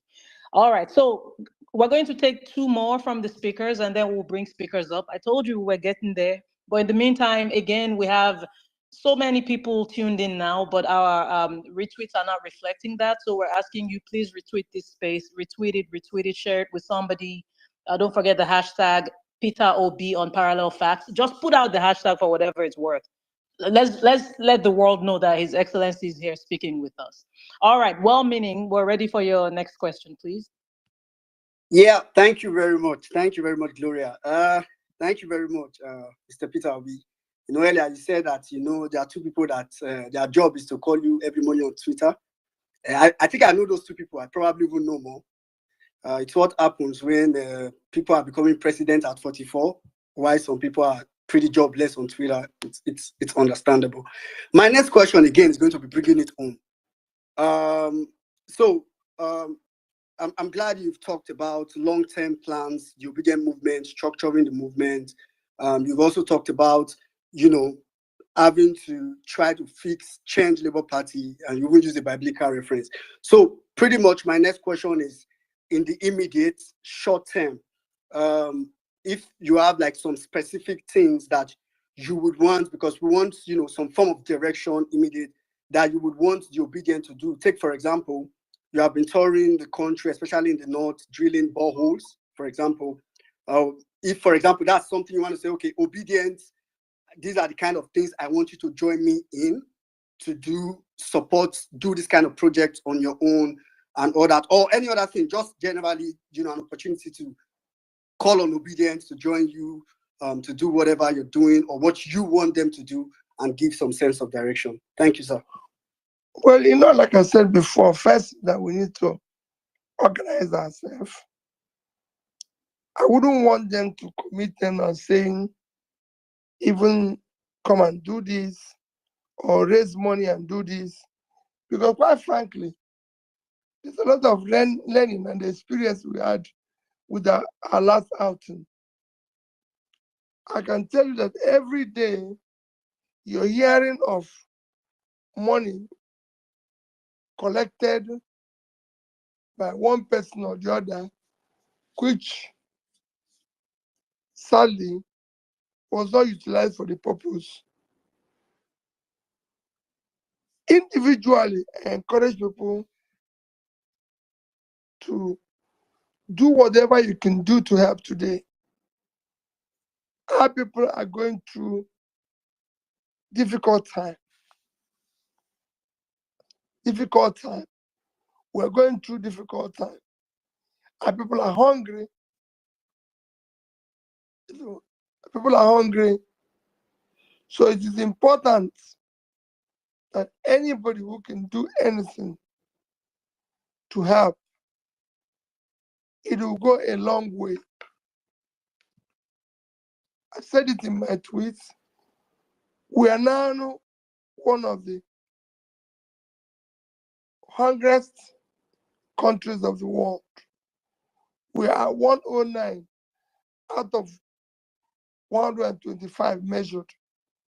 So we are among the worst 20. So you can imagine what it is. You see me tweet where I said Ukraine that is at war is now giving us grain free.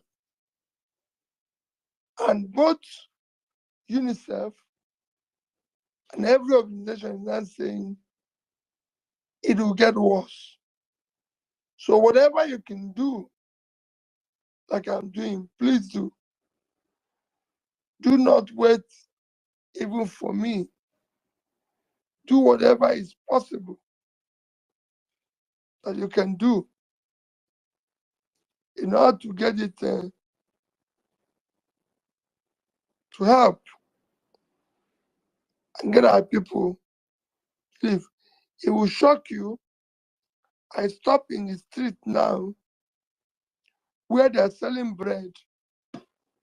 I ask question, how much is bread? They say it's 1,000.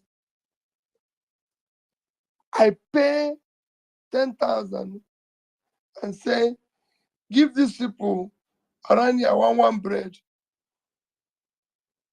Just as they are sharing it, other 20 will appear and say, please buy for me. Buy for me.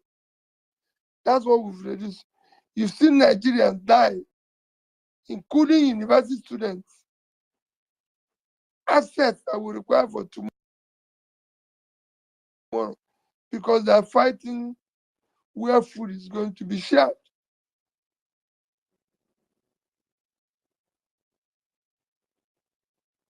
So whatever you can do to help individually, do collectively. When we organize ourselves, we will be able to contribute money that will be accountable for a purpose. Thank you. Thank you very much, Your Excellency. Lamine, are you ready with your question, please? So we can start bringing up speakers. Yeah. I am ready. Thank you again, Your Excellency, for your patience, for being engaging, and your perseverance.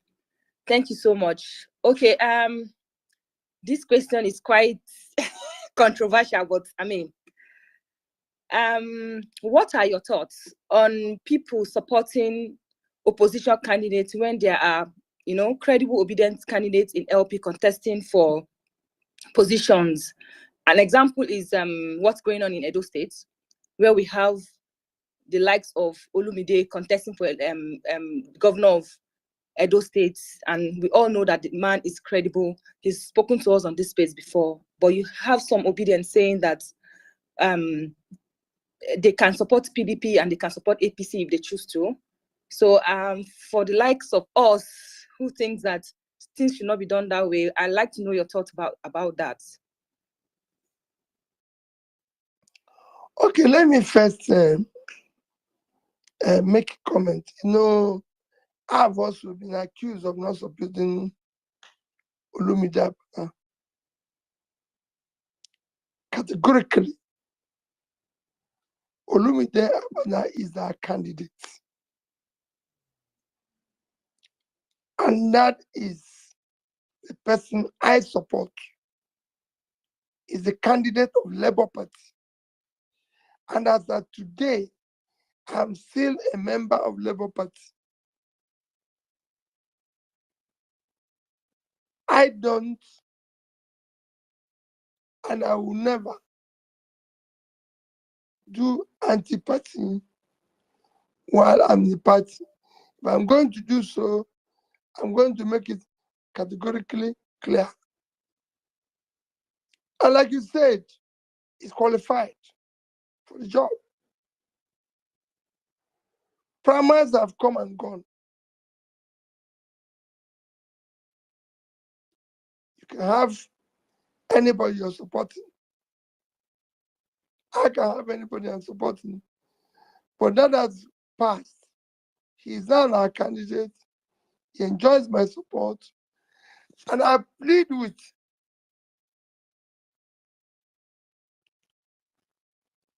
our own people to do the same. Like I mentioned before, that not all obedience are Labour Party members. Labour Party, we must support him. Those who believe in what we're doing, I urge them to support him. And in the coming days, we will campaign. So it's not saying, when people say they can support anybody they like, well, I want them to give us convincing reason why they're doing what they're doing.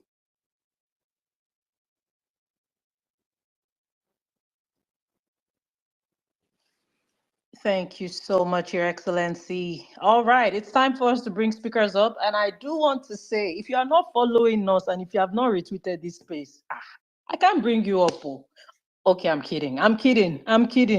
But please, okay, now I'm begging you, I'm on my knees. Please don't, Retweet this space. don't kid, it's serious, please. Huh? Okay. Sure, you've heard now. Retweet this space. Please ensure that you are retweeting. Ensure that you are following this platform, Parallel Facts, and boom, you could just get a ticket to speak with His Excellency. So we're going to start bringing speakers up. I, usually don't respond to silly comments or whatever, but if you're having a problem with the number of people, you wait till this space finishes and you'll see how last time it keeps going. So guys, please keep retweeting. It's a lot of people on here now, and it's going to be way more people that will still come and listen. We appreciate you. Even after the space ends, keep retweeting. And even with all the challenges we face technically today, we've still, by the grace of God, been able to bring in huge numbers, and we will keep going. We will keep going regardless of what happens. We're all determined to fight for a new Nigeria. All right, so Dam, are you ready to bring speakers up? Yeah, I think we're bringing. There's some speakers already up here. I think you can take the ones already up. Okay. Oh, Mr. Peter, let's bring him back up. Okay. Let me. I want to make sure I don't kick myself out. Okay, let me take Kolade first. Hi, Kolade Kayode. You can go ahead with your question. Oh, thank you so much, Gloria. My I pleasure. greet everyone. His Excellency, thank you so much, sir. You really Thank made you. my day. You made my day. Today's my birthday, and I get to speak with you for the first time. Thank you, sir. Okay, I'll go straight to my question. I'm asking this just for clarity's sake, so that because it's something on so many people's mind, and we don't want to just keep assuming or just like talking on your behalf or thinking on your behalf, sir. If God preserve your life, if God give you the resources, and if God uphold you till 2027, and if we demand, would you yield to our demand for contesting for another election in Nigeria? Thank you. Well, thank you. Well, when that comes, for me, what we're doing now is to insist and try to see that things change, even when we're not in office. Like I keep saying, I'm not desperate to be president of Nigeria. I'm desperate to see Nigeria work. And it's not working today. We can't have a country that cannot improve generation and distribution of power from 4,000 to 6,000 or 10,000 in 20 years. You can't have a country that cannot say we're going to provide. Now we know that 185 million people have pipe-on water and cannot promise that they will be removing 3 million every year. You can't have a country where they say 100 and something million people live below poverty line, and you have no clarity on the number you're going to pull out that is verifiable and everybody can see and believe. So these are things that we want to change. If it's happening, yes, I won't bother. But if it's not happening, we'll continue to be involved. That's all I would say.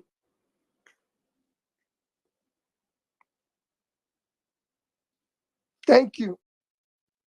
Thank you very much, Your Excellency. We appreciate you. We'll take another speaker now. Jimmy, please go ahead.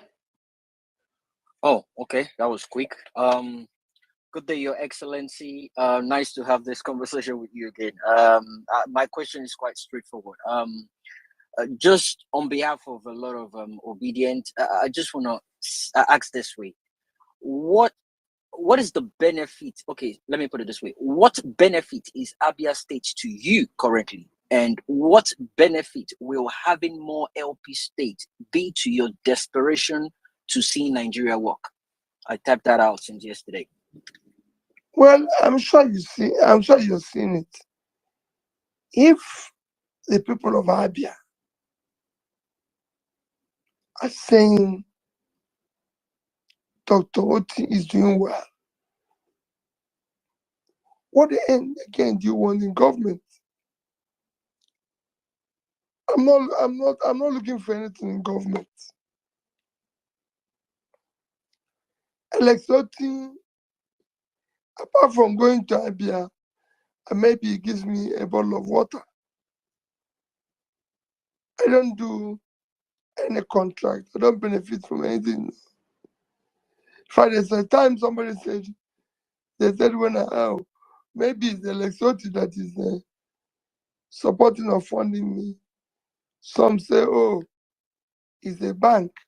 Somebody said, told him, I said, Alex Oti have never I can't remember going to Abia and a Lesotho gave me 1 million naira.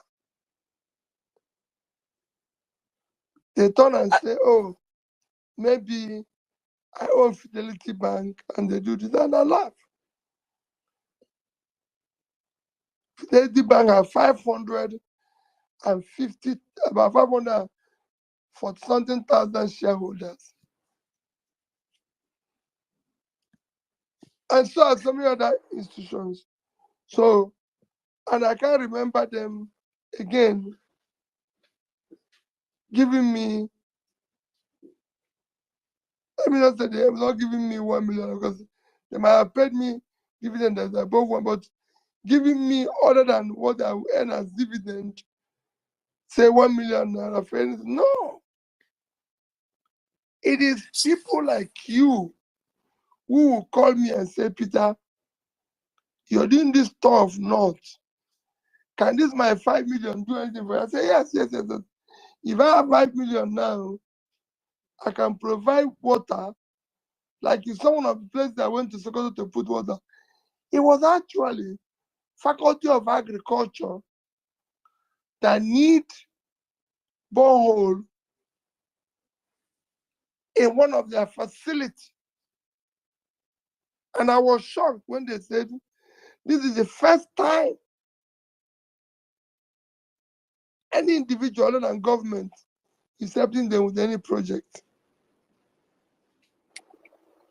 So that's basically. Sorry, sir. I think you misunderstood. I'm coming. That's okay, basically what Abia is doing.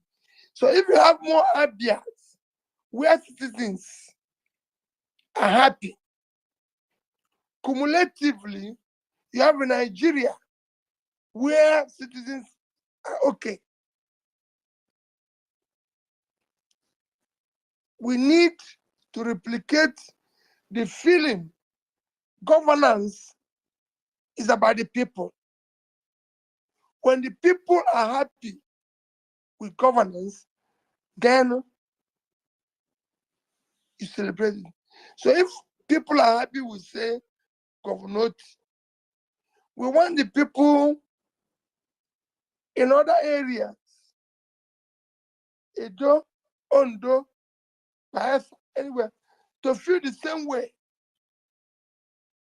There's no, the only difference that is between, say, the Western world, for the people say Western America and Nigeria, is, I'm not comparing these two because they're incomparable. But the only thing, the feeling of the people that they can go home, there's water, the air they breathe is not different, same air. They have no data, they can go home and switch on their lights. They have access to transport system. They can get a job and be paid.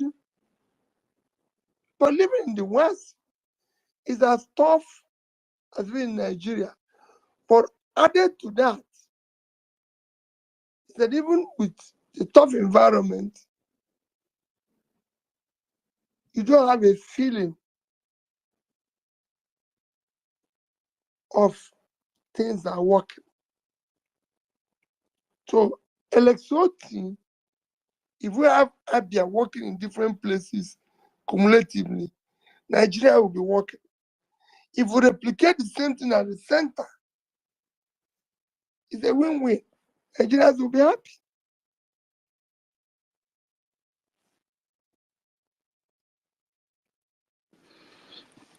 Thank you so much.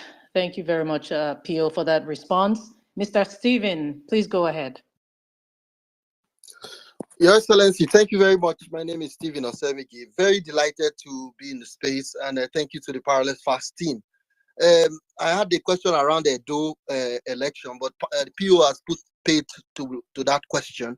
But so I want to ask my second burning question, Your Excellency. Thank you for joining us on this space. My question is on INEC.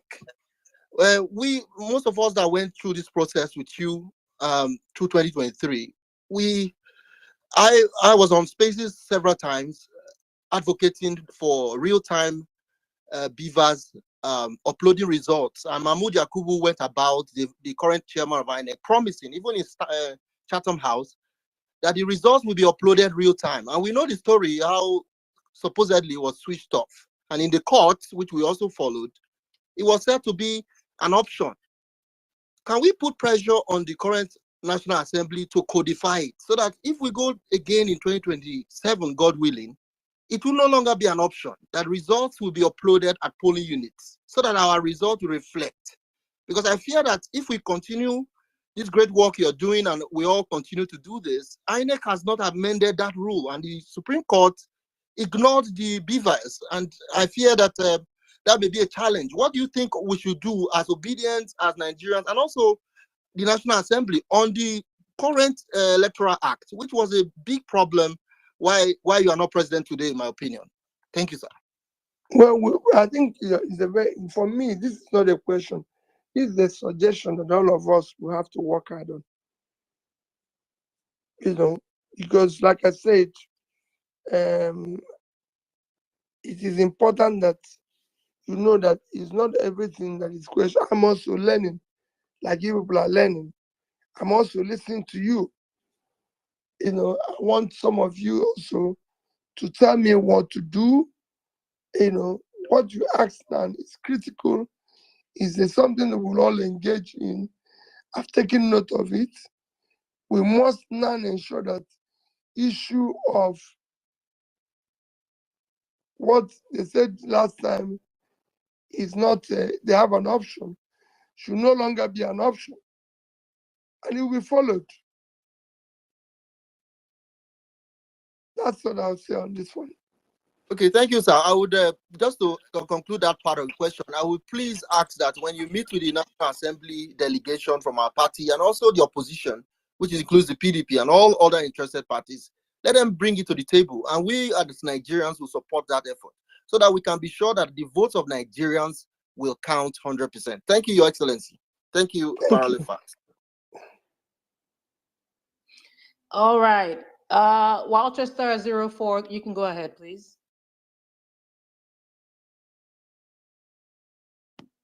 Walchester 04, can you hear me? Okay, go ahead, please.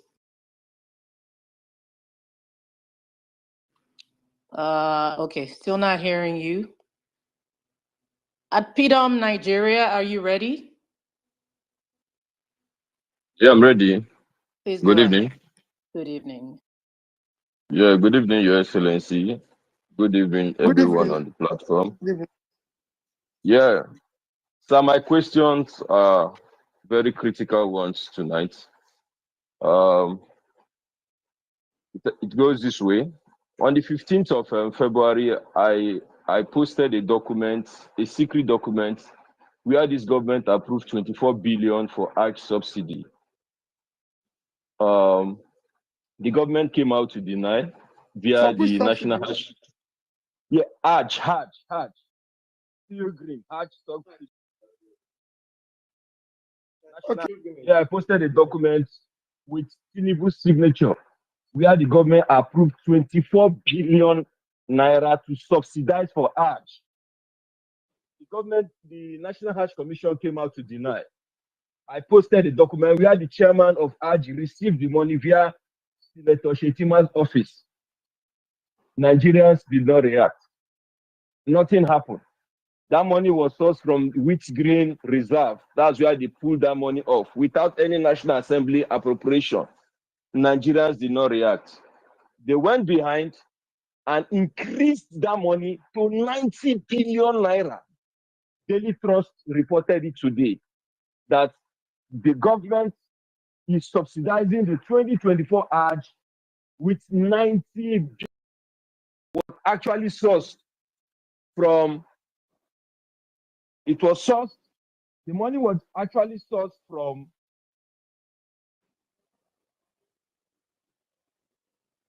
can you hear me? Yes. We can hear you now. Yeah, the money was actually sourced from service-wide votes. That is where the money was sourced. Although no Nigerian know about this.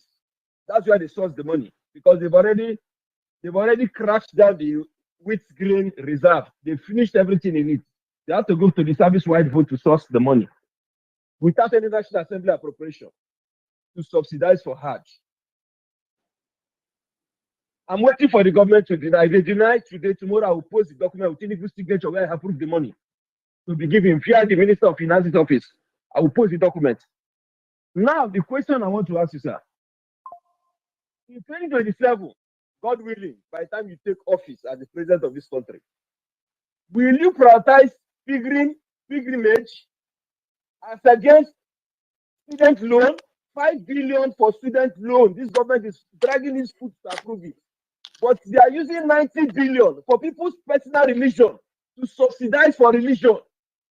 Will you prioritize such acts if you become president in 2027? Okay, thank you. Thank you. The president, will you allow? Will you use your office to approve such money without National Assembly, without National Assembly appropriation? Okay, thank you very much. Situation that you are in right now, what should Nigerians do? What should Nigerians do? This for the government to stop this rubbish they are doing. No, I've listened to you. My own take, which I want to follow up immediately. Let me be honest with you. I'll prioritize number one, education. Because we must put the people out of poverty. And it starts with education of the people. We pull the 20 million young people that are today out of school. We make sure we put the resources for them to go back to school. I'll prioritize health because we have people dying today because of no health facility. We have overtaken India in infant mortality.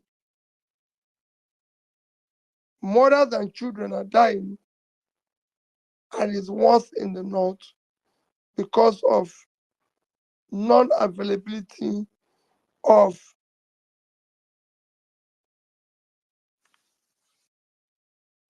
community facilities, health facilities. I prioritize pulling people out of poverty.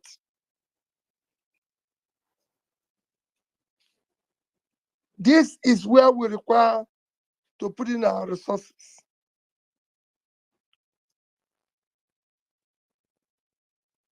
And for me, we're not going to stop Hajj or pilgrimage, but we're going to direct resources to where it is needed, while again ensure that those who can afford go on pilgrimage, if they desire, and remain prayerful. That is the way I will go. I don't know how much government is spending on issue of Hajj or pilgrimage, but I've told you areas where I prioritize. I will not put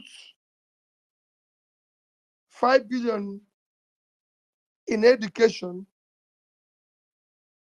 and put 100, which is about 9, which is what you're saying, 90 in Hajj. Because what you have not said now is that 5% of scholarship for university education is what we're using for this. I'll follow it up. Thank you. Thank you very much, Your Excellency, for answering that. Emeka ABK21, are you ready?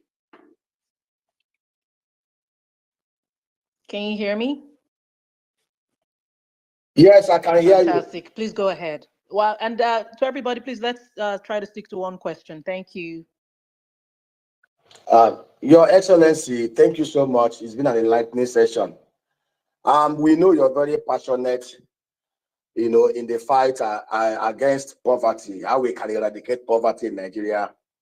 Using the massive agro value chain that we have in Nigeria, which can give us nothing less than $100 billion if we have committed leadership across the 3 tiers of government. We cannot wait till 2027 because from the direction we are seeing today, if we do not take alternative private sector-led arrangement, more Nigerians will enter poverty. I am asking Mr. President, if it will not be good, you have a platform, you have loyal obedience across the world, tens of millions of honest and committed Nigerians who are committed to the visions that you embody. For you to set up what we call PO alternative actions to eradication of poverty, where we can drive up collective funding and do critical private sector intervention to set up agro clusters across Nigeria under the obedient movement, create jobs for Nigerians, provide direction so that when they see what we are doing from the private sector, they will be forced to take action from the government sector. I think that should be a good direction, sir. PO actions, active actions for eradication of poverty, private sector-led interventions on key critical agro clusters in Nigeria. The obedience will support it and we will see the impact in Nigeria. Thank you, sir. Well, what is suggested now is very good and can work in any other normal country, but not Nigeria. If just doing Twitter space is being attacked, imagine what they will do when you start with obedient agriculture to show them an example of what you can do. People have been given jobs, nominated for appointments, and somebody writes that they think they voted for Peter Obi. They cancel the appointments. Imagine what they're doing to me as a human being. So imagine what they will do if you have such facility. It won't work. If I said it, let me say it again. I said it in my last out. If I tell you what I'm going through in hands of government, you'll be asking me, why are you not on the streets shouting? However, it's not a problem. If you choose to serve, you must be ready for certain measure of problems. So it will be tough. It's a very good idea that we can use whenever we have opportunity to ensure that all our vast uncultivated land, something happens.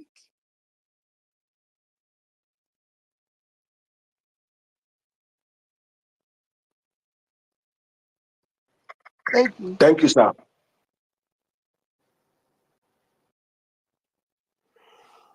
All right, thank you very much. I think we've lost Gloria. Thank you for the questions, Mr. Emeka. Okay, let's go real quick, please. Guys, please.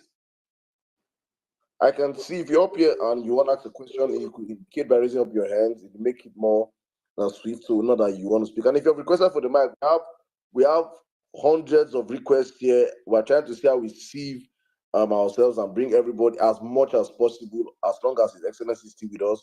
So please bear with us if you have not gotten the mic. We're going to bring as much as possible people up here to ask him questions. Please bear with us in mind. And your questions, just one question, straight to the point, and consider that other people are waiting to ask. And also, please follow us and help retweet the space. Okay, I'll come to you, Mr. Dr. Bankole. Please, your question in 1 minute. Thank you, sir. Okay, thank you. Thank you, Your Excellency, for being here today.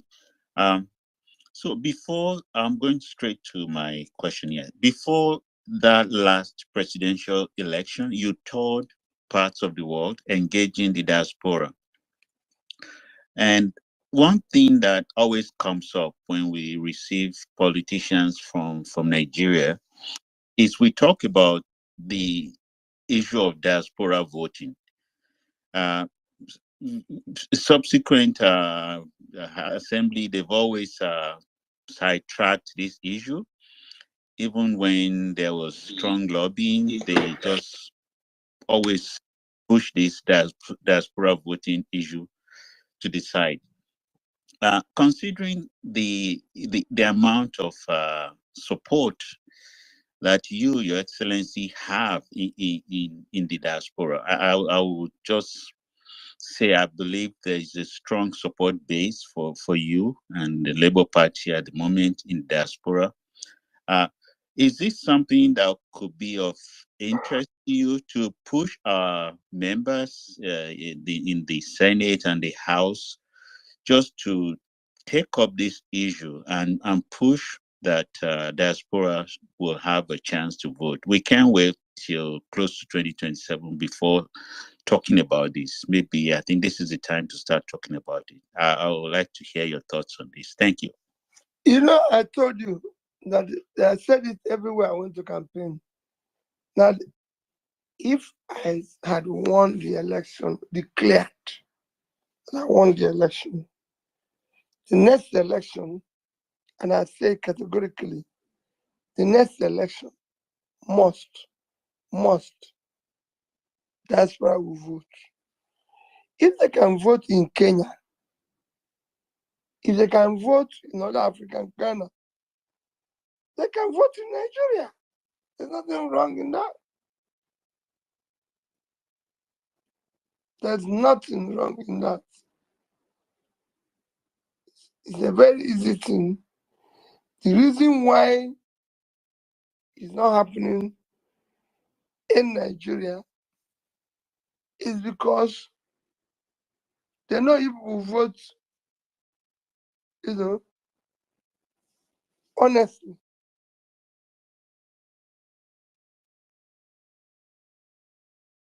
And that's why it's not happening. There's no reason why today, in today's world, Nigerians in diaspora cannot vote. Besides, it's critical. You now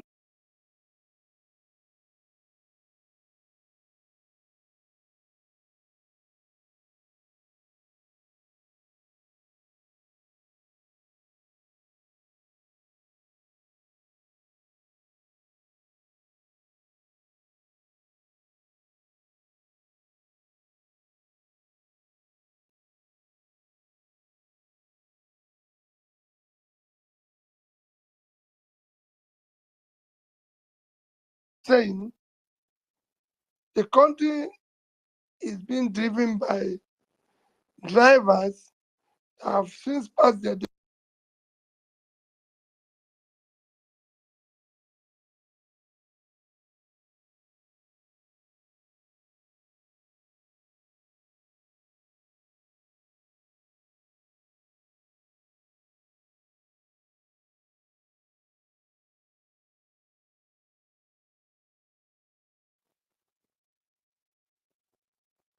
Thank you very much. Honestly speaking, this space is under massive attack. I don't even know how. Virtually, I think I'm the only one that's up here. I can't even see. Um,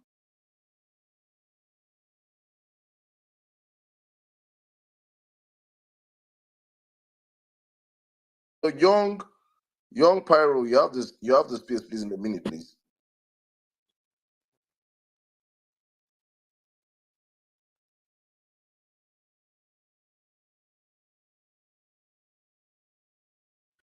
Hear me?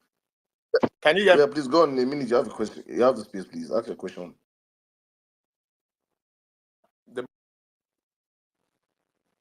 Yeah, hello. Hello. Please ask your question, please. We can hear you. Hello. Ambassador, Can you? please, I probably will have to drop you so you come back.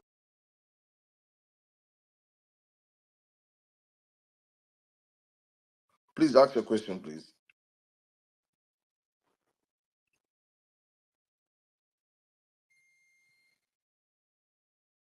Grace?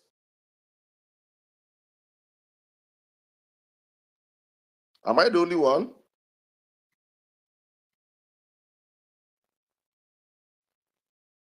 Mr. Peter, can you hear me? Yes, I can. There's something wrong with the space. Gloria. Can you hear me, sir? Yeah, please ask your question. Yes, please. I can. Good evening, my president, His Excellency.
If Senegal can do it, Nigerians can do it. And I know it's going to be done. I know what happened in 2023 has never happened before. It's unprecedented. I engaged Nigerians, irrespective of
doing for us, we not go futile. We not. Thank you, ma. Thank you, ma. Let us know how to bring ourselves together. What I would have suggested is what. Thank you very much, ma. Thank you very much, ma. Thank you. Thank you so much. We just have to move past this stage right now because we have a whole lot of Nigerians that want to ask questions. Thank you. Please, guys, please, we have hundreds of requests here. People want to ask. Please, I know he rarely gets complimentaries on spaces, but please, let's try and limit our complimentaries and go straight to questions.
That this is ours?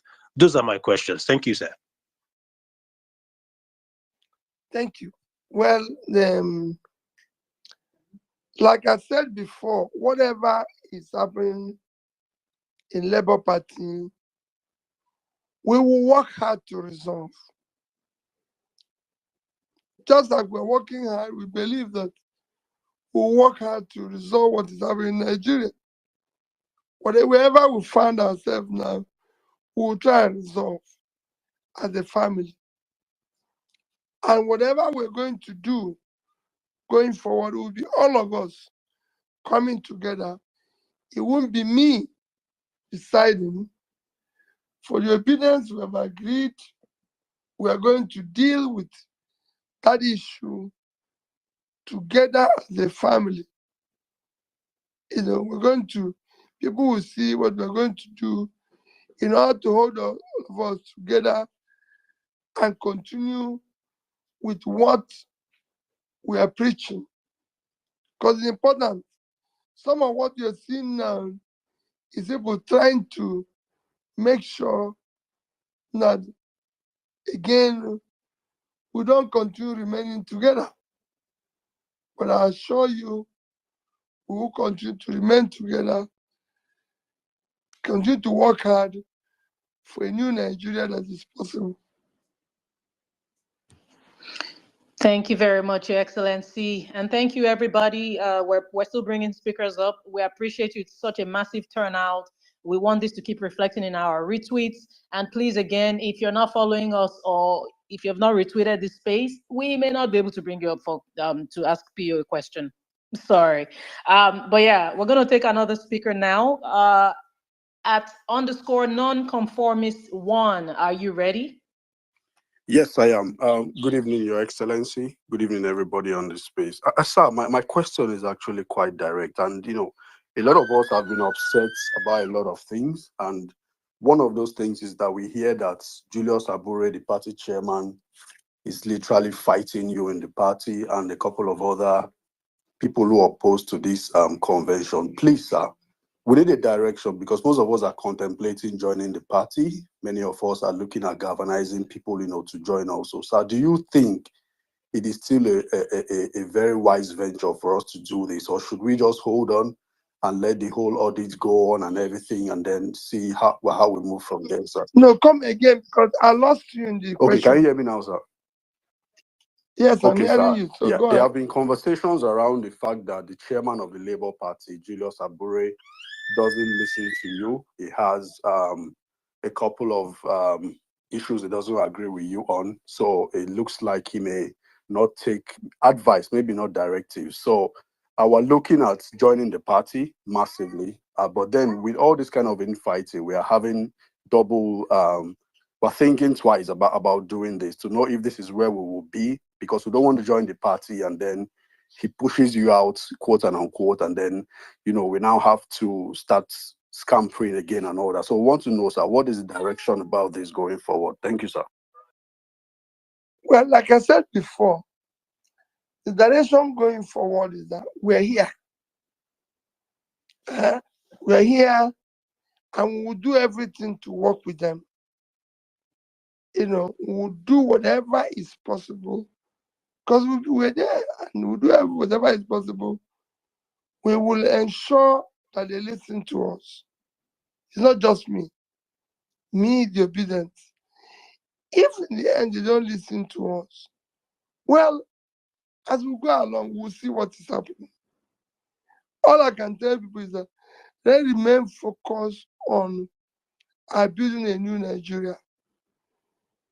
And I'm sure with what we have achieved, going forward will be much, much easier. And it will not be stopped by anybody agreeing or disagreeing with me or disagreeing with the obedience. We're going to work with everybody. We're going to preach everybody. There's issues today in the party and outside the party. We're going to talk. There's also some of our people who are preoccupied too much with party position. And we want the party to work. It's not that it's necessary we work unless we occupy it. No, we want the party to work. We have a purpose. Let's go for our goal. Let our eyes be on the ball and pursue what we set out to do. And that is to change the country called Nigeria. We should not lose that fact and then go into minor issues that will distract us.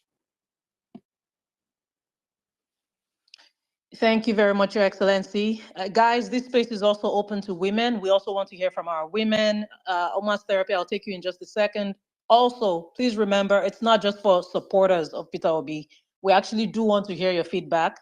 As long as you keep it constructive, whatever question you have, just keep it respectful. We'll be more than happy to hear from everybody. Oma's Therapy, please go ahead, ma'am. Thank you, Gloria. Good evening, His Excellency, my president, the people's president. This is my birthday yet. So my question is, I think there are a lot of things that is wrong with our constitution. When you become the president, can we re-amend the constitution? And how can we bring back the rule of law to our country, please? First, that our constitution was the constitution that was handed over to us. It is important that we do a constitution that will have a constitution by the people. A lot,